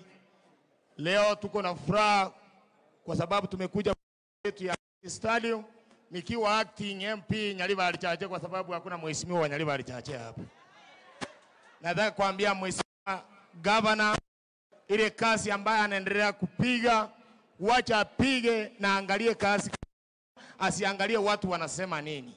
Kama sisi vijana tuko hapa nje tuna kazi, tunaomba Governor katika ofisi yako na county yetu mzima muangalie sisi vijana, mtengenezee kama pesa iko zile za chama za vijana wanapata, vijana wapatiwe pesa waanzie biashara. Na kama nafasi itapatikana ya kuachiliwa katika county yetu, vijana wetu wapate nafasi ya kwanza kupata hizo nafasi. Na kuomba Mheshimiwa Bagaka, ukiwa huko katika assembly yetu, tetea vijana kwa sababu vijana wamepotea katika pangi, pombe kwa sababu hatuna kazi. Ile kitu tunalia kama sisi vijana, ndio maana tulitoka tukaenda katika maandamano. Ama vijana sio hivyo? Sio ni hivyo? Ile kitu ikifanya tukaenda katika maandamano ni kwa ajili vijana hatuna kazi. Tunaenda kuangalia vijana, mtuangalie kama sisi vijana tuko tayari kufanya kazi na Governor Simba Arati. Na tunataka kama sisi vijana na watu wa bodaboda wote tunasema ni 2 term. Hakuna mimi niko tayari kama ni kupigana, kama ni mbaya, ikuwe mbaya. Simba Arati, nikisema Simba Arati mnasema 2 term. Nikisema Simba Arati, nikisema Simba Arati. Na Governor, kama sisi vijana tunataka kukuomba tukusugirie ni asante kwa sababu tuchagulia kijana ambaye sio kijana, ameamua kuenda katika ile nafasi nyingine ya wasi. Ile nafasi imebaki kama vijana. Utupatie hiyo nafasi imebaki moja, ni hiyo ndio ombi yangu. Asante sana, Mungu akubariki. Haya, karona kwa ni dakika yemo. Bono tiganske former MCA mwenzi. Former MCAs moten ne mwenzi. Mrefu njuga dakika yemo.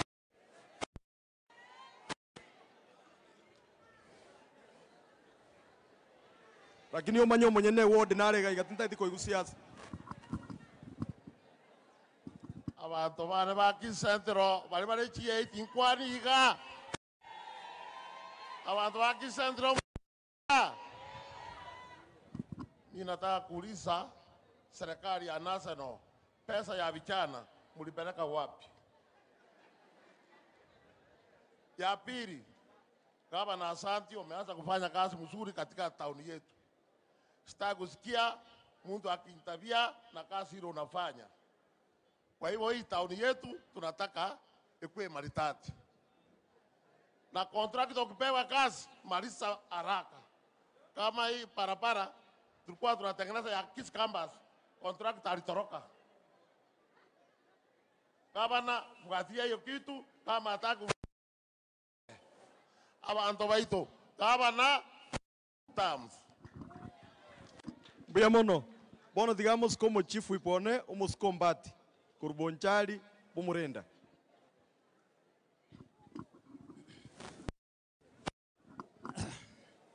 Gavana wa jimbo letu la Kisii, na hivyo wa gavana, viongozi wote wageni pamoja na wananchi.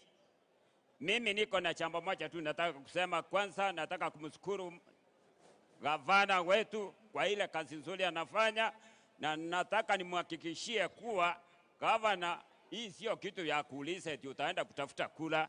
Hizi ni dalili za kuonyesha nga ne miaka 10 ogwakanga pa story ndete yoga ekiagera au wananchi huku walika wakuja hawakuletwa na mapasi, au wananchi wametembea kwa miguu zao, wamekuja mpaka hapa kwa stadium, wamekuja kusikia hotuba yako. Lakini kama ni nchi zingine ungeona wananchi wamebebwa na mapasi ingekuwa imejaa hapa, lakini kwa vile wananchi wanakupenda, wamekuja wao wenyewe, wamekuja mpaka kwa uwanja wa kusikia. Kwa hivyo wewe hesabu ni miaka 10, hakuna story nyingine. Kwanza kutoka Bonchari tulikuwa tumemaliza hii kitambo. Neno moja gavana nataka kuongea hapa. Igakoba sawa. Wale vijana mchachukua vitambulisho. Na waomba mchukue vitambulisho tukifika 2027. Kwa maana Kenya mzima imetangaza kuwa kiongozi yule tutakuwa naye ataitwa Fred Matiang'i. Hakuna kiongozi mwingine atakaribia, au wengine mnaona wakiongea wakiruka na ndege huko juu. Wakati wanatembea na ndege huko juu, sisi tunatembea hapa chini tukitafuta kura kwa wananchi. Pale juu hakuna kura. Ndege hata ikipita pale juu msiwe na wasiwasi. Sisi tuko hapa chini tunaendelea kutafuta kura na Matiang'i. Tena Kenya mzima imesema kiongozi ni Matiang'i. Abantu bamintobu atachukura mokwero. Raundi nataka niwaambie hata mtu mwenye atakuwa kwa ICU lazima atapiga kura, hata akiwa mochari lazima tutaona amepiga. Tuone Matiang'i ameenda mbele. Asante sana. Kira, kwa majina yangu mimi naitwa John Ombati, ni Chief Whip Majority MCA Bomorenda Ward kutoka Bonchari. Asante sana. Mugako inereta kwaneti. Erebuya gosere bobe. Asante sana. Paradiso. Please. One word. Mbiyamano.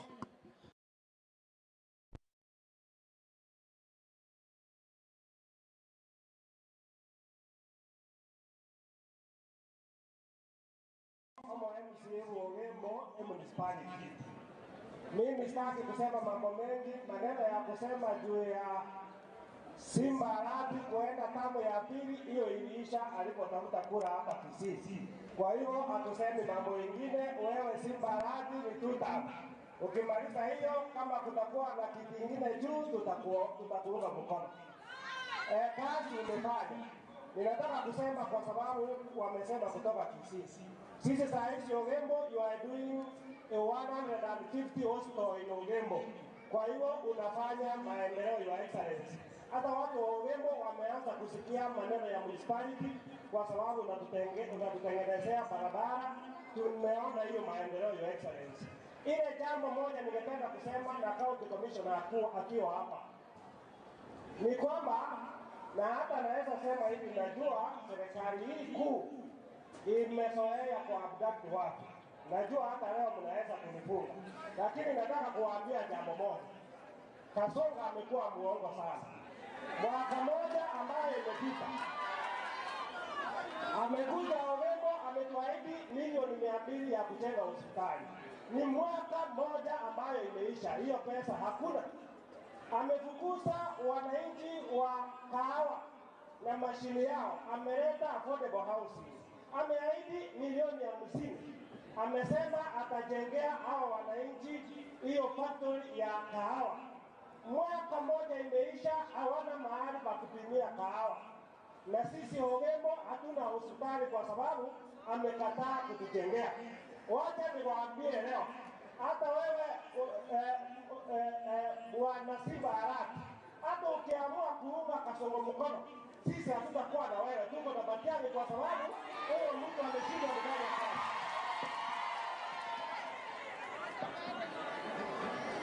Ujana mama imenga ya rombo mbele na warari. Tuanzike maidoli, mheshimiwa boss, dakika moja.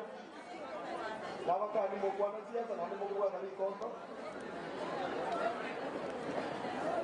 Asante Mheshimiwa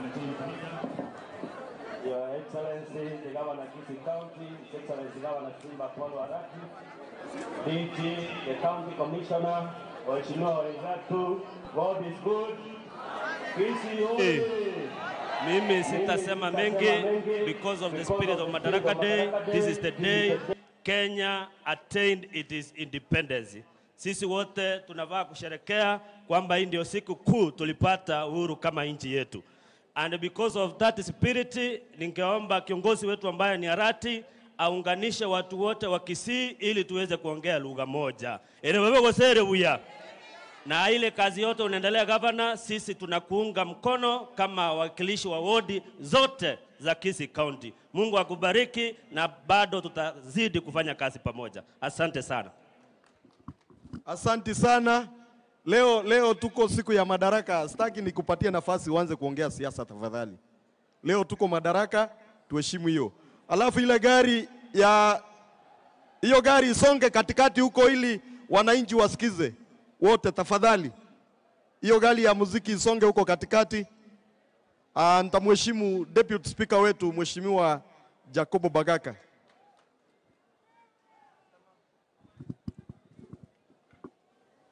Your Excellency the Governor, all protocols observed. My name is Jacob Barongo Bagaka. I also want to join the rest of Kenyans in commemorating this day, the 62nd Madaraka Day.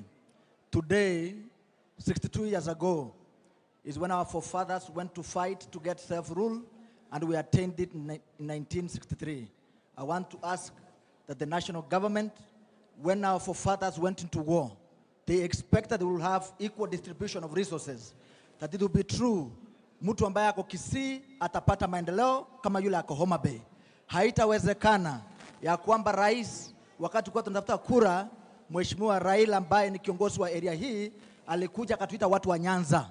Alipopata kura, sasa Nyanza imekuwa ni Siaya, Migori na Homa Bay. Hakuna Kisii ndani. Mheshimiwa Gavana, nataka kukuuliza ya kwamba unapoongea na viongozi wetu, wakumbuke kwanza Nyanza, Kisii iko ndani. Si vizuri wajenge mpaka manyumba ya samaki inaishi ndani. Lakini sisi hapa Kisii, maendeleo from the national government is not seen. Lazima tuwaulize ya kwamba viongozi, hii mwaka iliyopita wa 2022, kiongozi rais alipata kura hapa Kisii 40%. Akumbuke wa Kisii anavyokumbuka Wachaluo. Haiwezekani wakati anajenga airport huko Homa Bay, anajenga state house nyingine na tuko nyingine hapa. Anasema tukisema Suneka ijengwe airport, eti kuna ndege wanaitwa Chibarara. Kwani Chibarara ngento kicheke keo tangachindega nchipa sako ugali Suneka. We need to ask ourselves a lot of questions. why is the government denying the Kisii region the development that they deserve?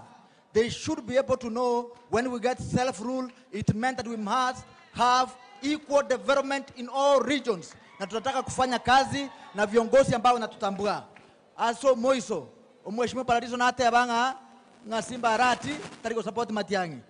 Simba nga kia support Matiang'i. Matiang'i is his brother, and I am very sure Mheshimiwa Simba Arati ngo support ya Matiang'i na 2NCP na otore maya ya Simba na Matiang'i na Simba Arati. Mbuyamono nyasaba seni.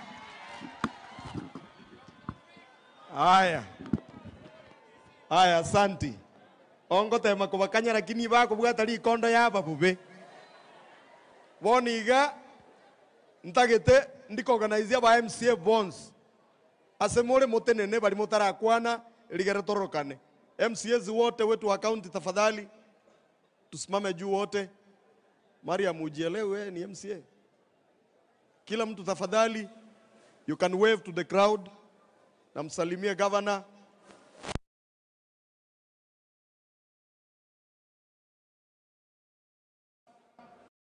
Tigeregabu lakini mwana afanye namna hii, asalimie gavana wetu Simba Arati.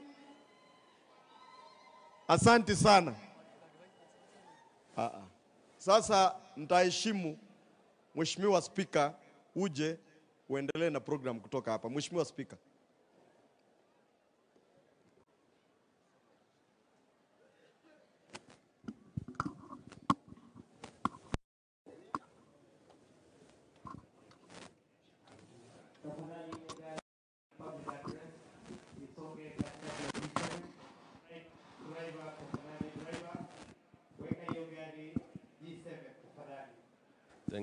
Thank you, Rita. Your Excellency, the Governor, Kisii County, Your Excellency, the Deputy Governor, the County Commissioner, and this entire team, the honorable members, invited ladies and gentlemen. I know today, I know today is a special day. We are appreciating our brothers and sisters who sacrificed their life to attain this self-rule we are celebrating today. As leaders, it is upon us to ensure that the gains which was achieved by those brothers and sisters who have sacrificed their life, it is upon us to ensure that we move forward and ensure that the future generation have also gained that benefits. Your Excellency Governor, I know you are committed as the county governor to ensure that the Kisii County has achieved the desired service delivery. And Your Excellency, I know that as our governor, you have done a lot which everybody can witness. In terms of road networks, Your Excellency, you have achieved a lot. In terms of aid services, and even sports, Your Excellency, because as our governor, I know you are embarking in nurturing our youth. That's why you have done this stadium for our team Savannah. So Your Excellency, I know as an assembly, we are supporting you and your administration to ensure that our people have what the services they need. Today is a day we don't want to discuss politics because we are celebrating the gains which was achieved in 1963. And I know as leaders from Kisii, the governor and the MCAs, we are ensuring that services And in legislating, your people will get the services.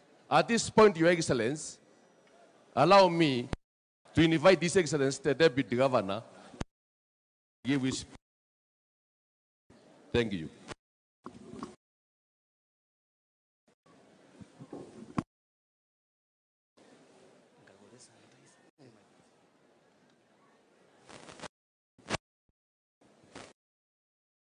Sikia kelele pande ile pole pole pole pole G6 taratibu ga bano ko tolen ka tole buya to igwane muna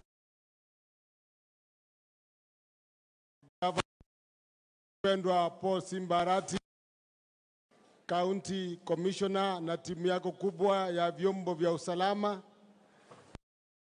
wetu wa Kisii County na abantu ba minto bonsi ditangani. Mimi nasema ni asante kwa siku hii. Mheshimiwa Gavana, niruhusu kwanza ni kushukuru abantu ba minto bonsi mwachira so bonge kuorokia maskani ya manene. Tunasema ni la pili. Mheshimiwa, mimi ni kuombea kwamba Mwenyezi Mungu akulinde, akutunze, akuelekeze na kuhifadhi, na zaidi ya yote ako ekisemi kinene n'obugimo bworogo kugenda busyo na harimo tuwate banga ni 10 bila break. Asa masikani ya manene abantu ba minto twaliganiga bana neliogirio bwanjani wasimame na wote waliomo. Nikikuuliza Mheshimiwa Gavana, usimame uhutubie watu wetu. Wapi vigelegele? Tena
Wanadiji Elijah Obebo, the County Commissioner, the Speaker of Kisii County Assembly, honorable members of County Assembly who are present, the Chair of the Kisii County Public Service Board, members of the Kisii Executive Committee, distinguished invited guests, and the great people of Kisii. Today, we gather in unity. Nitaomba kwamba wale wamekuja na watoto watanyamaza ndiposa tumalize mkutano. Watoto watanyamaza pale, wale ambao walikuwa wamekuja kuimba. Today, we gather in unity and pride to make the 62 anniversary of Madaraka Day, a day that holds deep significantly for every Kenyan. It's a day when we remember the moment our nation took its dignity into its own hands, stepping boldly into the era of self-governance. This historic occasion is not only a celebration, but a solemn reminder of the immense sacrifice made by our forefathers. Men and women from all corners of Kenya, including our own Kisii County,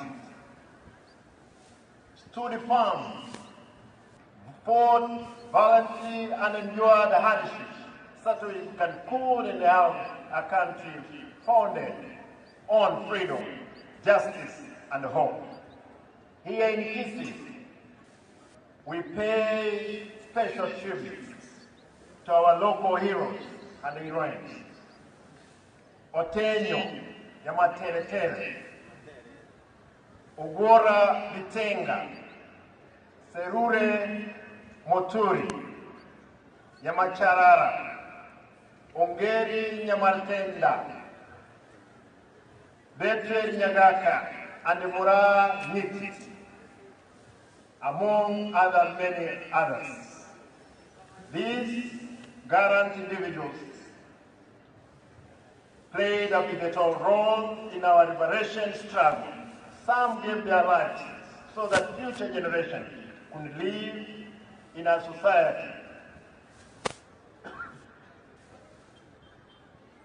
society which is free, fair, and just. Their courage, resilience, and unwavering patriotism are entered with your corrective memory and serve guidance like as we forge ahead. Ladies and gentlemen,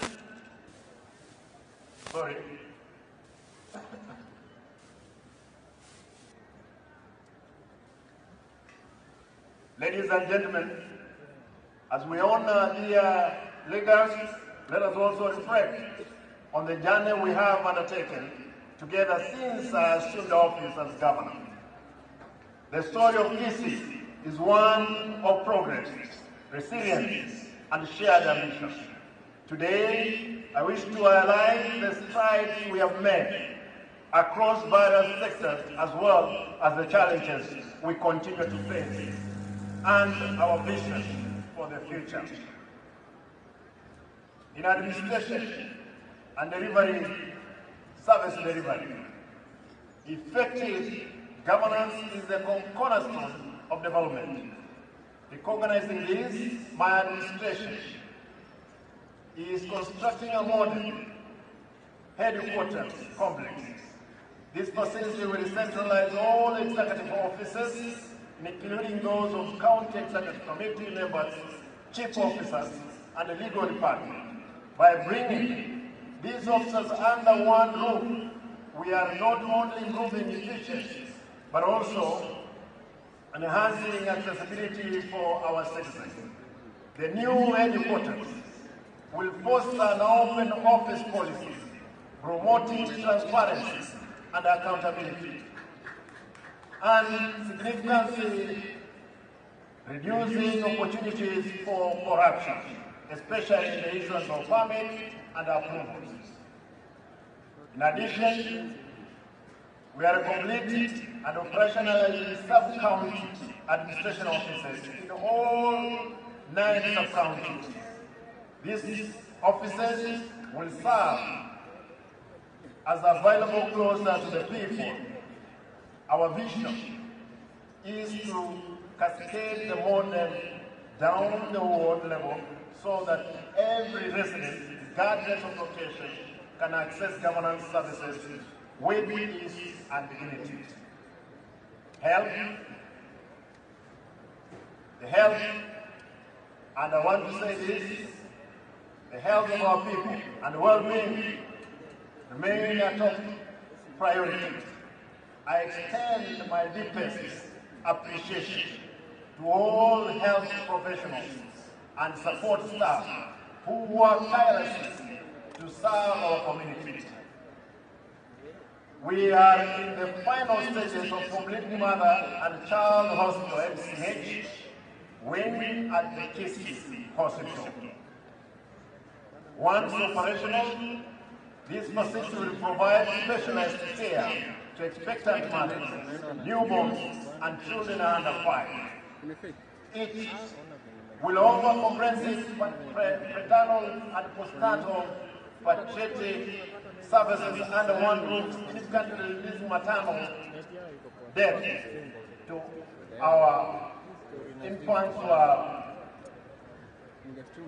to be born in that facility.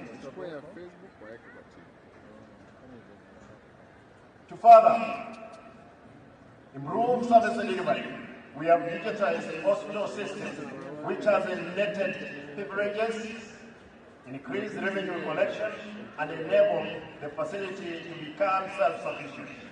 This has allowed us to purchase advanced medical equipment such as safety cabinets, baby warmers, and anesthetic machines, empowering our specialists to deliver the highest standard of care. And this one I want to say, to be very specific, is for that level 5, where significantly we have improved on revenue. Yes, we have challenges, but as time goes by, we will fix it. God willing. The county has also established an oncology unit at KTRH, where cancer patients can now receive chemotherapy treatment closer to home. We continue to procure and distribute essential drugs and medical supplies to all health facilities, ensuring that medicines reach those who need them at lower costs. To address staffing shortage, the County Public Service Board is actively recruiting more health workers across all cadres and prevent the promotion of the service staff.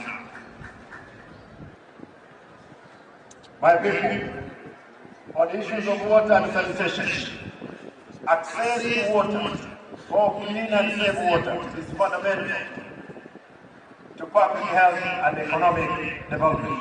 My administration has drilled a number of boreholes, protected over 186 springs, rehabilitated 7 water schemes, and supplied water storage tanks to schools and public institutions. Through the Musi Water and Sanitation Company, WASCO, we have expanded pipe water connections to many households under the Last Mile Connectivity Program. These efforts are easily and daily burden to our people, especially women, children, and helping to reduce incidents of waterborne diseases. Through the World Bank, we have put close to 450 million for connecting and removing the old pipes in the main CBD as well in the municipalities. On issues of education and youth empowerment, education is the foundation upon which we build our future.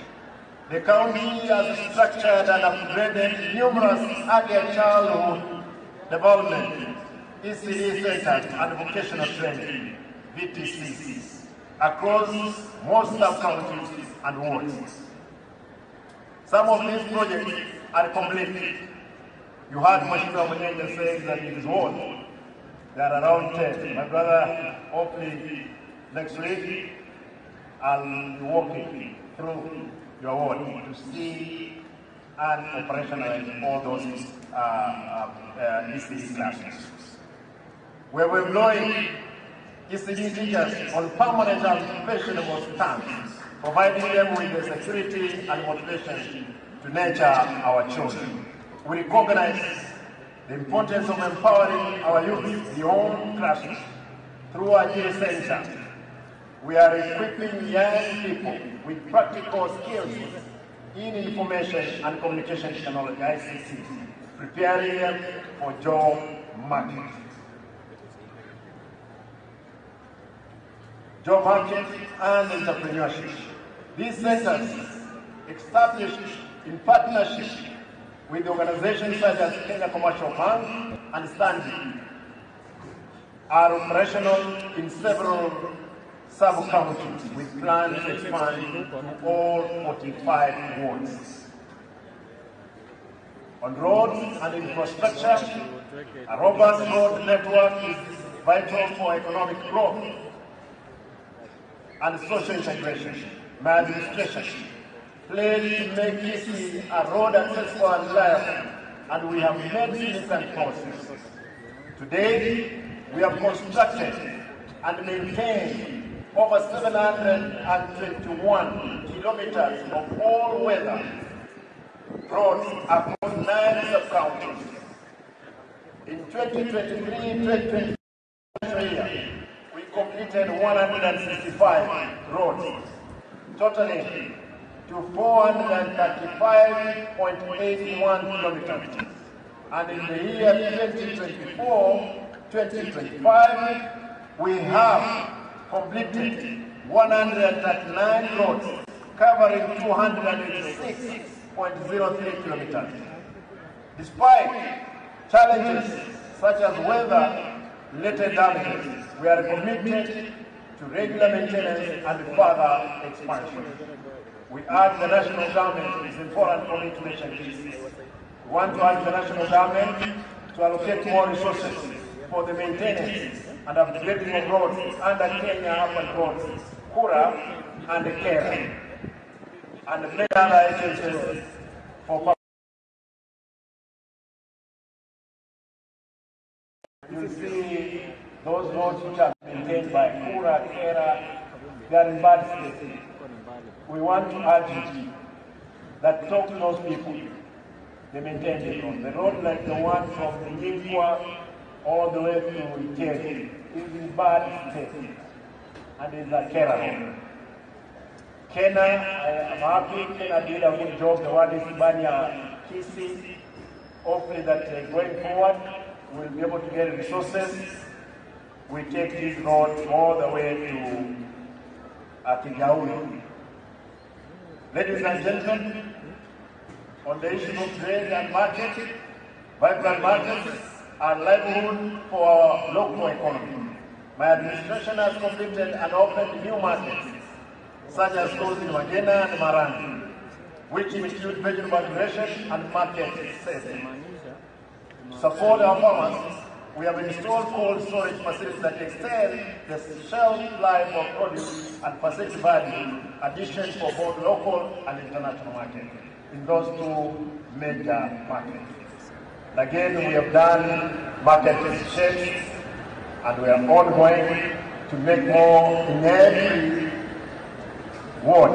It will be receiving those market shapes. On sports plays a critical role in uniting communities, promoting health and nurturing talents. I'm proud to announce that Gusii Stadium now meets national standard and has been approved to host Kenya Premier League matches for our own Shabana FKC. Tunasema Shabana story movie. Wana commissioner, one of the fine days na timu yako wewe kuja hii uwanja uone wakati Shabana iko inajaa pia kumwona. The stadium has hosted numerous major sporting events and we are in the process of installing a tap and track to further enhance its facilities.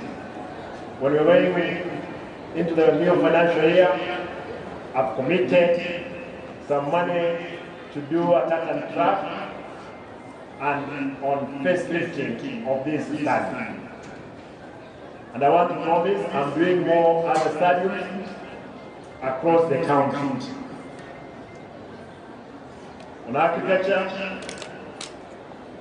ladies and gentlemen, agriculture is a backbone of Kisii or the Kisii County's economy.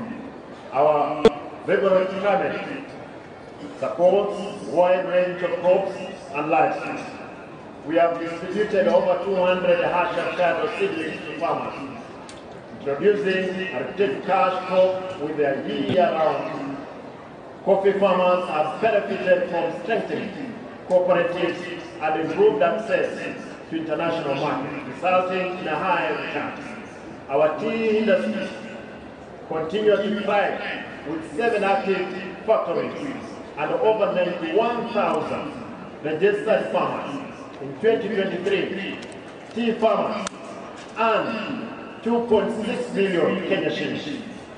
A testament to their hard work and the country's agricultural potential. We are working closely with national government and Tea Board of Kenya to secure additional market and better prices for our farmers. Comprehensive soil testing has revealed that our soil are acidic. In response, we are implementing soil treatment measures such as liming to improve fertility and boost crop yield. We are also encouraging farmers to venture into agriculture which offer high returns, requires less land, and is less suspicious to climate change.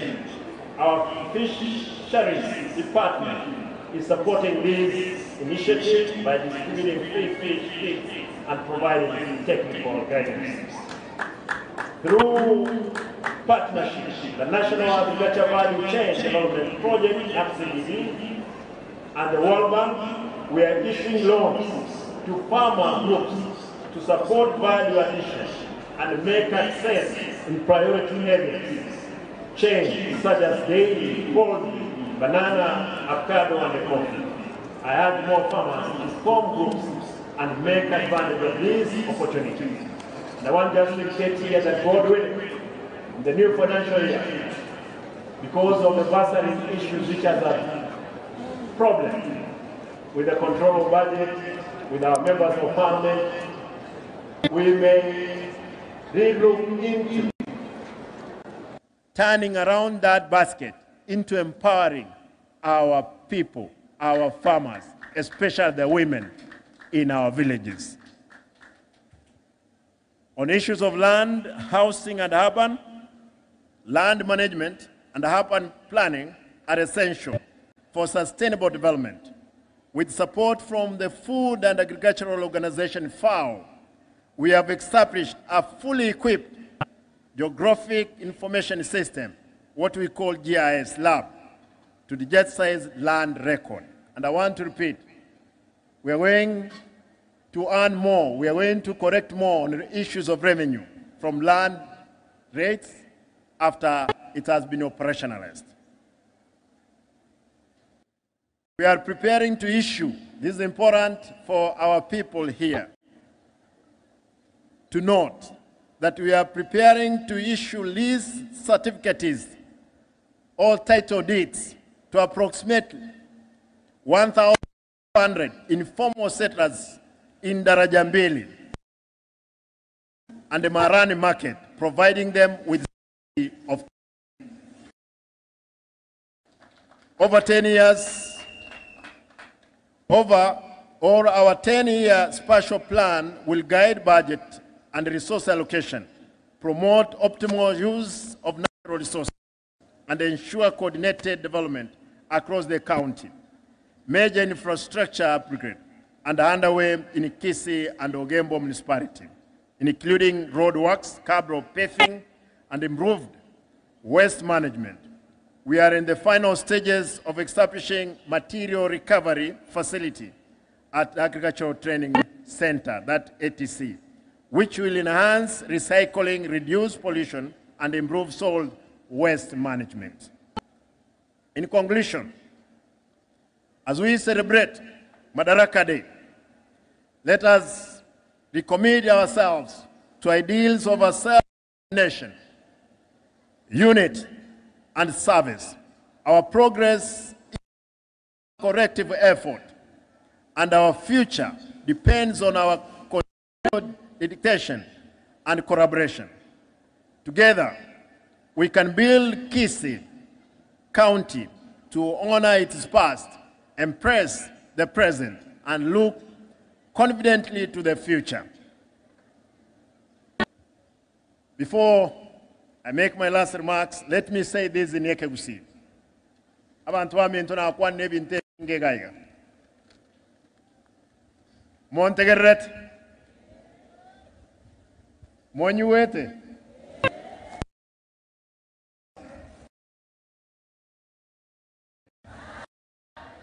No tulina inu gaiga mpaka Margova. Na ende ntagetente vektogo kora ekaratu alirisiri abageni na abana baito abantu abanne mwenspi motigarmaega tokuwa n'Ekegusi.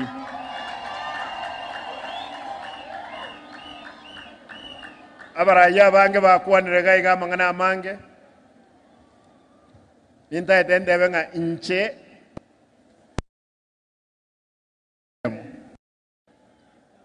na ende kinde na mbeye mwendo omonogeli bw'Omugusi lazima tukwane ne sauti yemo. Monyu wetu matobaba na ende kroto abira bantaba ngain totale na ebisakubinde bigotara lero etwakore emyaka 62 Omugusi tuwa matukamange lakini esenge yesiko abantu abaketole lakini esenge nje yo kolegas nomuki ensenge maneto sigeta ntagete ntebeiga mba krembia mono tinana korora itu Korea celebration utatigalie kerokonyora Nyayo Stadium na DCC ateba andokonyora abantu babugwine kibasi abana b'eskuru abange lero emwacha asofuje nene. Congratulations. Congratulations for coming. As your faithful servant, I'll continue serving you. Mpaka omwelyo. Ebintu biri by'omwelyo. Ntegetemba boli. Keroyo omoino. Montonde bwenso okuwa nange nasole. Muboli obwatire kura.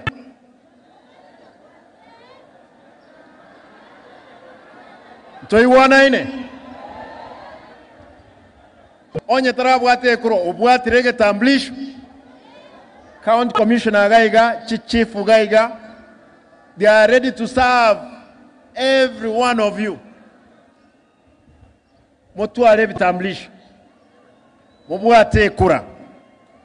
Tumanye wansa koegige sakwe keme se kemo. Ntoba sakora amamonto. Abanta babonsi ntobaganete. Lazima toba abanta bangaini. Tobagani tonyale gotare sabale yemo yobo buibwenseye.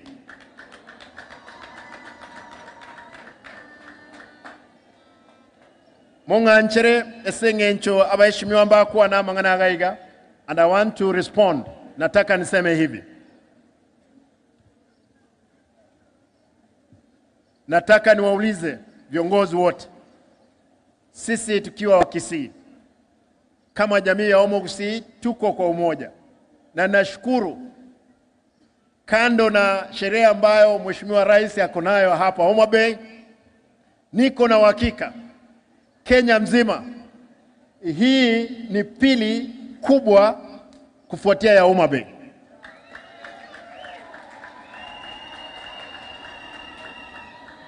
Mheshimiwa Commissioner, ukienda Homa Bay utaona mabasi ya shule, watu walilala kule.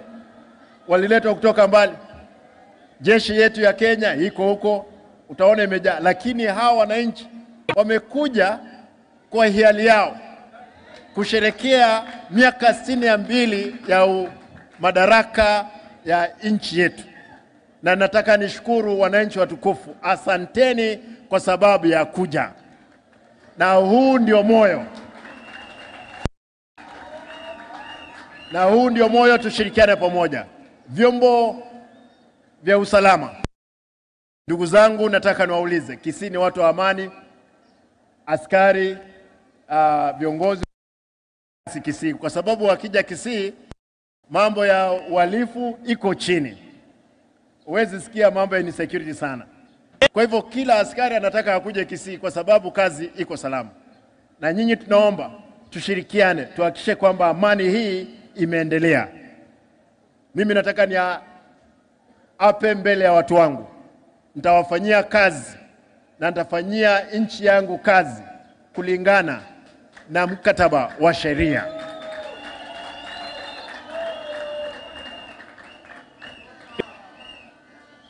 Mwisho nataka niseme hili nikimalizia,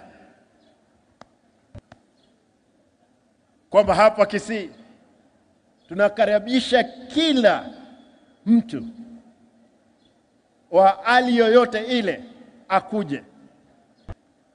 Na nataka niulize tafadhali, zile ahadi ambazo zimepeanwa mbele, kama pale Ogembo, hapa Kisii kuna Cancer Center, kuna mtu hapa wa Cancer Center, bwana Commissioner, na mtakapoongea na wakubwa wako, huyu mtu ambaye anajenga Cancer Center, imagine tumejenga headquarters, tulianza nyuma ya huyo mtu.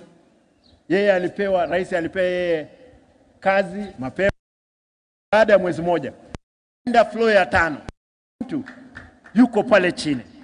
Na pesa hizi ni pesa ambazo tumepewa kwa hisani, sio kwamba ni pesa ana pewa karibu milioni 400, lakini huyo mtu hakuna kazi inaendelea. Tunaomba tafadhali aambiwe kama hawezi apeane hiyo kazi itengeneze. Hiyo tunaomba.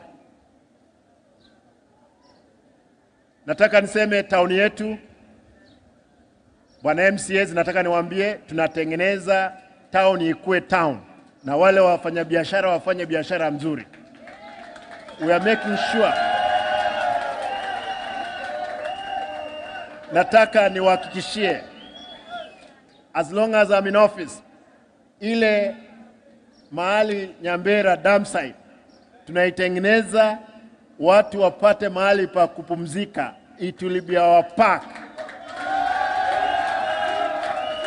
Kwa hivyo nataka niwaulize, nimeongea, asante, mnisikize vizuri. Nataka tukubaliane ile kazi ifanyike, na yule contractor ambaye tumepeana tafadhali iishe. Pili, pale kwa Passback tunatengeneza karibu nyumba 100 za wale wafanyabiashara. Tutahakisha mtu yoyote ambaye alikuwa anafanya biashara atarudi kwa kibanda chake.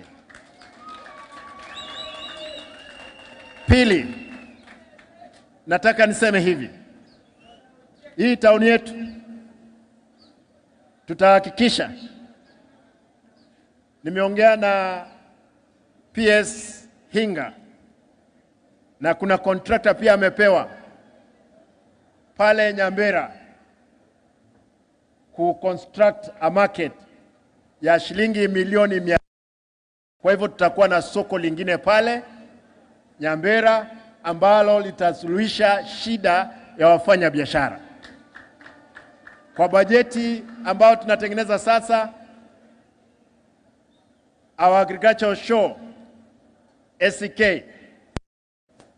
na tunaendelea kuongea na wao, tunataka waondoke hapa, tunawajengea vibanda zao mzuri na nyumba mzuri pale Nyatieko. Hapa tutatengeneza mahali pia biashara itafanyika.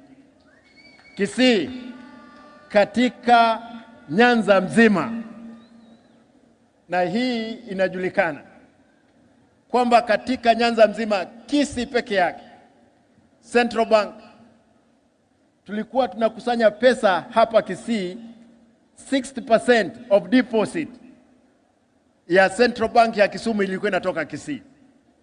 Ndiposa tukapewa Central Bank. Lazima tutahakikisha kwamba wafanya biashara wako na haki ya kufanya, na tutahakikisha kwamba tumewapea pesa ya kufanya biashara, tuendelee kuongoza kama county katika eneo hili.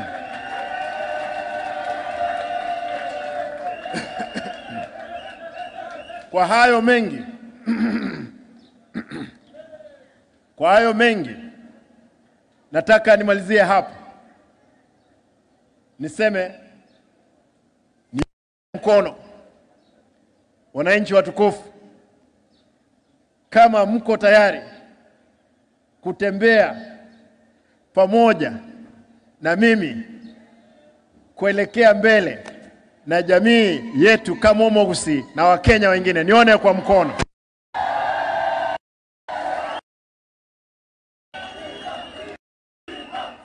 Haya, wacha nione pande. Si kuona mkono wenu. Mko tayari? Pande, mko tayari? Asante. Bwana County Commissioner, tunataka tukukaribishe.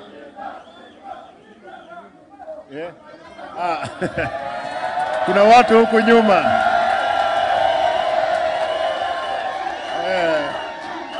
Nyinyi mmejipanga. Wacha nione G6, mko tayari? G6, mko tayari? G5, mko tayari? G4, mko tayari? G3, mko tayari? G2, nione kwa mkono, mko tayari? G1, muko? Nilikuwa nimefika wapi? G8, nione, muko tayari? Hiyo mzuri hiyo. G9, G10, hawa watu wako mzuri. G11,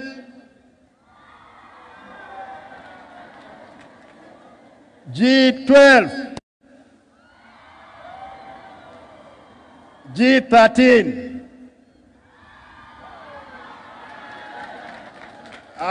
Nyinyi ni watu wazuri. Mungu awabariki. Commissioner Kabogo, nitarudi tena hapa kuongelesha. Karibu.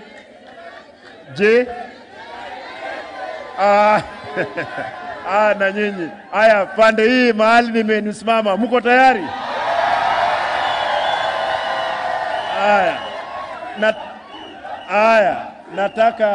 Asante. Nataka nirudishie wale dada zetu na ndugu zetu wametoka Bungoma. Ndugu zetu na dada zetu ambao wametoka Bungoma, unajua ninyi na Wakisii ni watu wamoja tu. Karibuni, na mtakaporudisha mrudishe salamu kwa gavana wenu Rusaka, mwambie kwamba yeye alifanya hapa kama DC, kwa hivyo ni mtu wetu mmoja. Mpeleke salamu zetu. Asanteni sana. Maofisa wetu ambao walikuwa wamefanya baridi hapa, nataka niwashukuru, asante sana. Our chiefs, kwa hiyo uniform mko sawa. Nashukuru. Karibuni. Asante Bwana County Commissioner, tusomee speech ya Rais.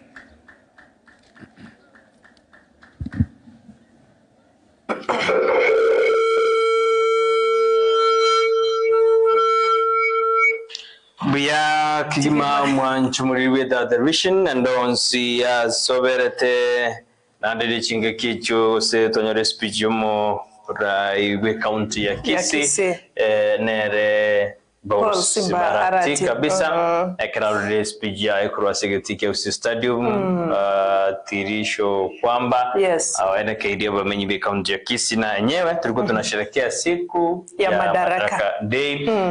Mgavana ekra ja kira sense me gavana ne binte vinga kwanda busara buna atoere irabu nikirinde happy Madaraka Day bado ndio tote yuma chubiri andonse soberede asensema ya Homa Bay yoshele ili na wili ndo arumara ibwense Dr. William Samuel Ruto na aramo yoyo kero troje sinjira ya bene ninjira kamera gani main ama tuko wawili so sasa lazima tuambiwe ni gani kwa sababu kama ni moja kama ni wawili si ndio ama namna gani tunajadiliana singenjo ya hiyo iliyo rekebishwe unajua tukinaongea sana lazima ndio tumaye kwa tuwaswalia sasa lazima tukae wawili sababu tunajadiliana yamesungumusu sasa natumai kwamba kila kitu iko swali Joshua kugera bono wikaturabika debate ngakindu bya kwano kwa sababu tunajadiliana tujue vipi mambo what really happened tumethani tukura jagara singa tige stadium useto kwira na Homa Bay I think the Trachakeranka is egitika kusi stadium ase nkwana ya Rurembeo ase Chingakechiga tondiro mugavana Paul Simbarati okwanira mangi okwanira igoro yobo chenu unabegete mirubiri mekirano ase serikali ya county yaye uso serikali yaye akora bunana ki agochia ko osabekire mirubiri otubwate birengo byobo chenu birebya ase county ya Kisii korwa abanyagitari ocha nonye infrastructure amo na equipment chirichiganiri ase chinyagitari okwanera igoro yovolemi especially abangina ibikundi byabangina na ki county yeruete asokwena na nonye chimbeo kororole they give seeds ebene matoke ebene avocado ebene na maembe county government nebigeto omokia kwene kyanga ebirengo byovolemi bukina birase county ya Kisii nande boigonto umugabana bwe county ya Kisii na kwandegoro ya magana yegisemi urusuburia bekire likwenda kibona omate mirubiri ya kwa nane ya serikali ya kwa tugoja county unakwate bo chenu bulimi na sisemi gisemi ne umugabana na kwa na igorona ki abegete mirubiri obuna emosio we county ya Kisii kyara chuki ni birengo awase kibirasi BCD ni mirubiri ende amagacha se birasi byo mirubiri ende yo bana kunira mangi sana bali kweto mbara sesemeyo na kana ne ntweba mangana infrastructure mangana chipara mete bwango iga ntwarora ogo cha kimirubiri yo gwagachi bwe chipara sichwodi chinyinge isikobera ba MCA bange chwodi yani chipara nchialimo nechinde is on the process asekiringa kya governor Paul Simbarati kwene kya buna mangana ye chipara nkobale na ramaya okwanera mangana ye contractor na kibabegete mirubiri in fact amagendro ye county ya Kisii ebe buna atebirega then they are headed to the right direction onyene kero to guchingerera remi yake still nando mugabana natebana no aramona abameyibe county ya Kisii igamine tina no ari na barabu ilikuwa kisha kwa maguchiare gukora magendera lya takire kyere natebana akuna wao ibimine tina ari obispad yona ari na ndete no bokoreri bwo ntwara nateba nakwanda sesemenya mbera asubo cha ubwa biruko kurutwa semya kemengalia antwaro jega bonekera sweto obis kigita kaligiria obuja buri bogatubwa bukarusi wa semeyo yes Joshua yes come again Joshua unatuambia yes is akiwa tayari unatufahamisha kama ako tayari sisi ni kuingia tu pamoja ako ready kama ako ready sisi ni kumpa nafasi kama baada haja kuwa ready utatuambia lakini akikuwa ready tutampea nafasi nturuko na sara gidnate bana sale nyambera kubika baro uruso achikoba asabantu bakwenda bakenderera bara anyuko wata stress nyingi no bakwenda sa relaxing park osase people's park ekinga begente kiyasegencho nkorore bana Nairobi ali Uhuru Park kwanda kwanya Montonyo bwate bengera biya yo Montonyo gatagete koraba arabuye araikaransa ariiranirira very somewhere ora nebe dingi yana Kisii County akiri na sisitizire na wakoranga this is very serious soon ntorore nyambere ya very transformed na koba igenteki ya sabantu People's Park ntabando gore bande yaye ona otoerera kabisa oganyarire ngaki ekoba bogo ketokana sensemo yobo jensara mubona tebane mirubini mingendete okorekana sensemo awa asnigitali ya Kisii tujinga barosto anekero to kunyura buna mo deputy anyara ka otara asnigitali eli anekera li Dr. Blasa ni mirubiri ende yo mugabana arobirira chikugora kerobwa ka chubura go simirubirira ya cross sensemeyo naende kero tuleta se obo chenu oinyora nende nyagitali ya Caterage ya nyora a new board abali abakoromba kuleta mu yabo so we have the new one tolino kugenda ngamba chikubwaterana no butenelio bogima under the CEO Daktari Marita kwene kyanga ebintonko babire bya amaliyogo ngara sinyagitali efficiency ase abarwaire na kiregento kelekego korwa delivery service delivery ebe yenge nchobunege ndrete kororika wisana etoku Eric mawe ama Eric Bosire Eric Bosire kama go standby Eric bina go toigwe go toa big change manga kimurubiriyo korekande ase egeti kyagusi stadium na botomanya erinde otenga kyabana kwana kyabarayibande bakwana konde tyango eribaga erinde na ura tumekura semituma torena toenda sensibility mapo tora mayinga ki akorana konde Eric Bosire ribaga neriao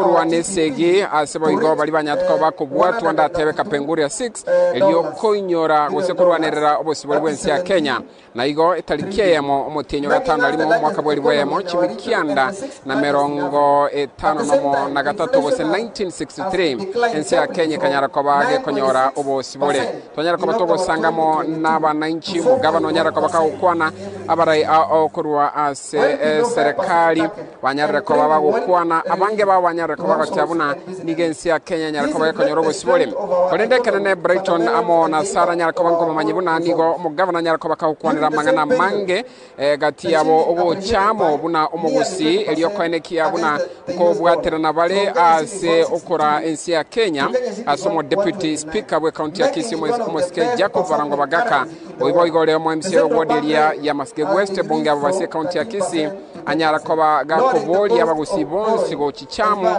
na komosira iyo kabiro mu waziri bw'obulendi bw'ime Daktari Fred Okengo Matiang'i oigo mugavana senkwana yaye buna mwanyara ko mugotegerera iganyara ko bakagukwanira emerobelio ao yamagendero kurwa se county ya Kisii iyo nyara ko bagakobeka kwaneki abuna mbashku nyara ko bakogendera kubwaterana n'abarayibande kurwa sorongoro iga eliyo gokinya obokoreri oigo muskarati anyara ko bakagote abuna nigabolili abarayibonsi balikonye babwato bwamereri cya serikali banyara ko bakobeka chitobauti cyabo kando ochichamo na kwanekia buna amagenderongo ikiranale n'mono ase county yega banyira bo abananchi abangesano ni babanyara ko bawesokia segetie kega kyagusi stadium chisemo chirichonse bago ikaransa ni wechanyara ko bachigo ichora na gwikira bono ndetayo nyara ko bakagosoka kurwa segetie kega gekogera nigo mugabana tebruna no bali gega chinse ikomi chamagoroba ase banyara ko bagoswa sensemeyega eliyo gochengera litukeliga ya Madaraka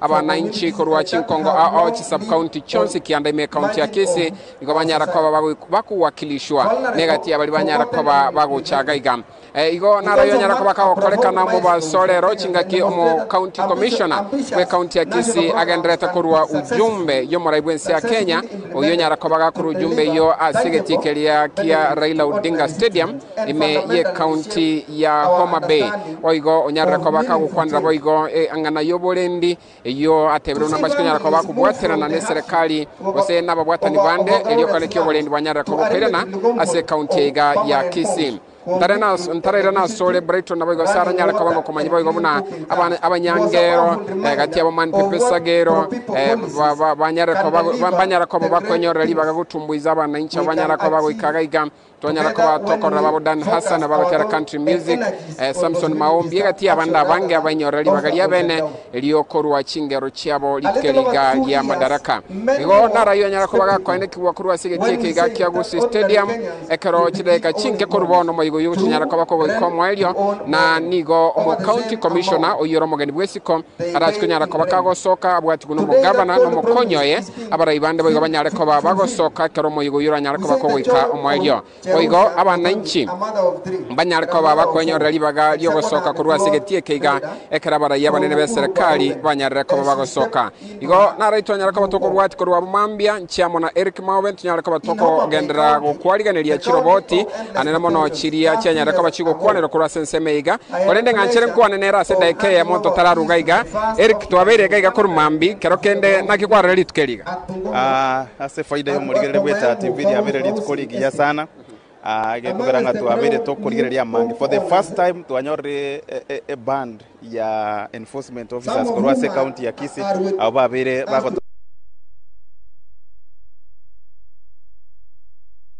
Koirana tore ase nsemeyo kurwa sigeti Kiagusi Stadium abo nabariki baitu babegete kambia nsemeyo oyo no muri kyoito Eric Maube bale na Eric Bosire ni double Eric no bale na Metsero Mwagi kurwa nsemeyo kamera na Ensara was Joseph Mose wanyara bako muro Kensara bo igona jobo ngara oyo kwene kibuna abionsi bikirende kurwa se nsemeyo nende ngo tubegete kambia nsemeyo studio ero to bwatana na Minto Joshua Faruda kusimamia transmission plan ya chapa kwa sisemo ya kamera ya digital Frank Bay kwa sisemo ya kamera na watu kama wanaone Farina Sero ingagara no ale yanandete kuru Williams arachiko yaleta chikora ga chinsebere ne chinsa inye bitu na sisemo kwa timu tantra chikora na sisemo ya Gusi Stadium Eric Kinter na simole corona de mwiroberi asinini kwende tuenda sisemo ya Homa Bay ntwara abaraiba kwa no taribange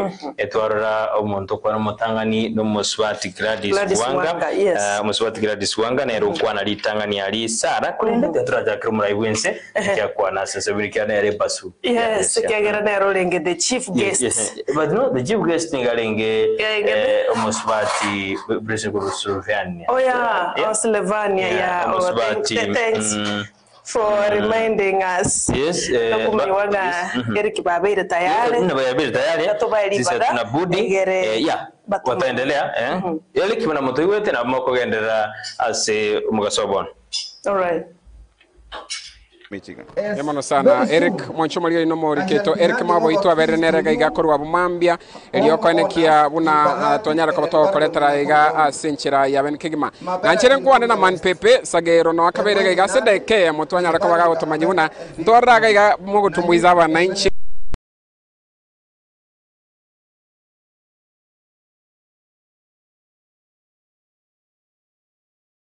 tuachengeire kwanza nindo cha sengima ase sete ya Kenya ngima ase guchenga kwa beiro kwa maana sana Kisii county imeagusi asobora ibwa Simbarati asikombeari ngirigese kuna tore kweta online abandi barinze igona ndenge tobya twabere tokora guchengere binte binge igoro yoko nyora mangana Madaraka mu mata mangana celebration taguchirere turachicharu ko ikitwachengera twariro mugati esota abandi mbarari no nyambari bakarasi ase omapei mbarari kire ngombi abara sana bantu baminto tigatonyare ko maintain amasikani na murembe ando sipi nimanyeta bantu bange bagote akende ke yumotara celebrate lakini according gaga tigatubwatane tobe sauti yemo tukwanira ne sauti yemo ebintu mbikongete lakini karego kibuna twego kiri Kisii county gaga man pepe sagero ko chisemo cha Kisii Stadium. Thank you. Nabunyakoni.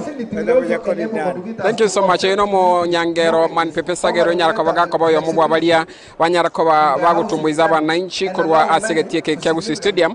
Anchire kwani no mo MCA oyo olegati abari banyarako bagwikirana asensemeiga sedekemo. Mheshimiwa karibu sana. Karibu sana. Nitukaliga togo chengera Madaraka Day ayabuno morai gwikirana gaiga kerokende nkira nyarako bakobote abananchi nande kyo chengera nitukaliga ligelikana.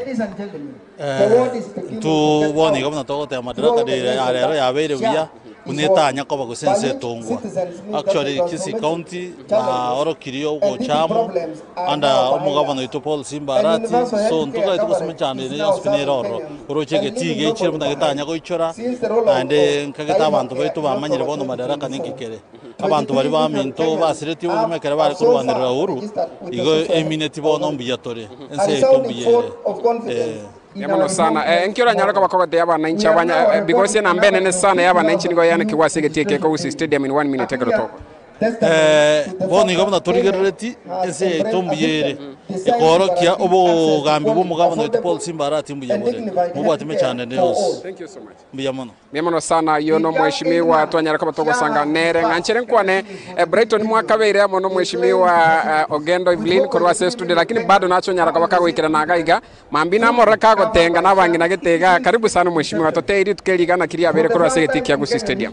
Anjeno chiri tukeliga mbya ndo ndrete ndiraera abantu bachira bange bayichere stadium abande basinyirisi bago ikaransa na nde wondete gotevi gabano ito Simba mbya mono sana kwa maana abale baso bagaiga kero umuntu nanyore soda yae amache no mugati na ende bagokora kuruga iganko barege furushiki yabo igondo chenga magende bari Kisii County igarama ya wetrase obugambi bwa Simbarati. Mheshimiwa Ntarago tigogende mheshimiwa governor no deputy speaker mbanyarako bagukwanira igoro yobo mubombo gusi abiga magendero ataraikiranirwa kurwa serikali enene kerokende ayebuna umwananchi nabo igo mwana siasa nkiro nyarako bago kokwanira igoro ngane yasedeke Chege ntonda tebe asobora ibwa Kisii County igoto wenete tobe open kwa negoro ye kingpin yaito egere kero toko egwa ebintro na magendero koru national government kwa nyaro mutonaro ugo deal directly ne president talinga bya etabya enda ngao twamenya uchakoego one biro nkwaro nga twa egwe bike kwa maana biko korwalia bya ikase bigo ikabya baganu twamenya uchakoego kwa matongorori njena arenge gusaba bagusito ichamo tokwana munwa yomo totige bitine binge kwa maana iraika andikali ande egere hospital jiamini egere omugambi Simbarati nero gwatekeroga kanene saba gusibon hospital leaders ato guide as our kingpin egere atoroke direction nganga kitoko genda because governor tebanga abaraye bange banyarre koba osomura ibwe nsonyara koba gakwira magendera senge ensemo ya lo Nyanza asanyara koba gakoigora ama chi sector au chama gendera lakini bwebire county ya Kisii kolengana naye nongo wanchira none ngane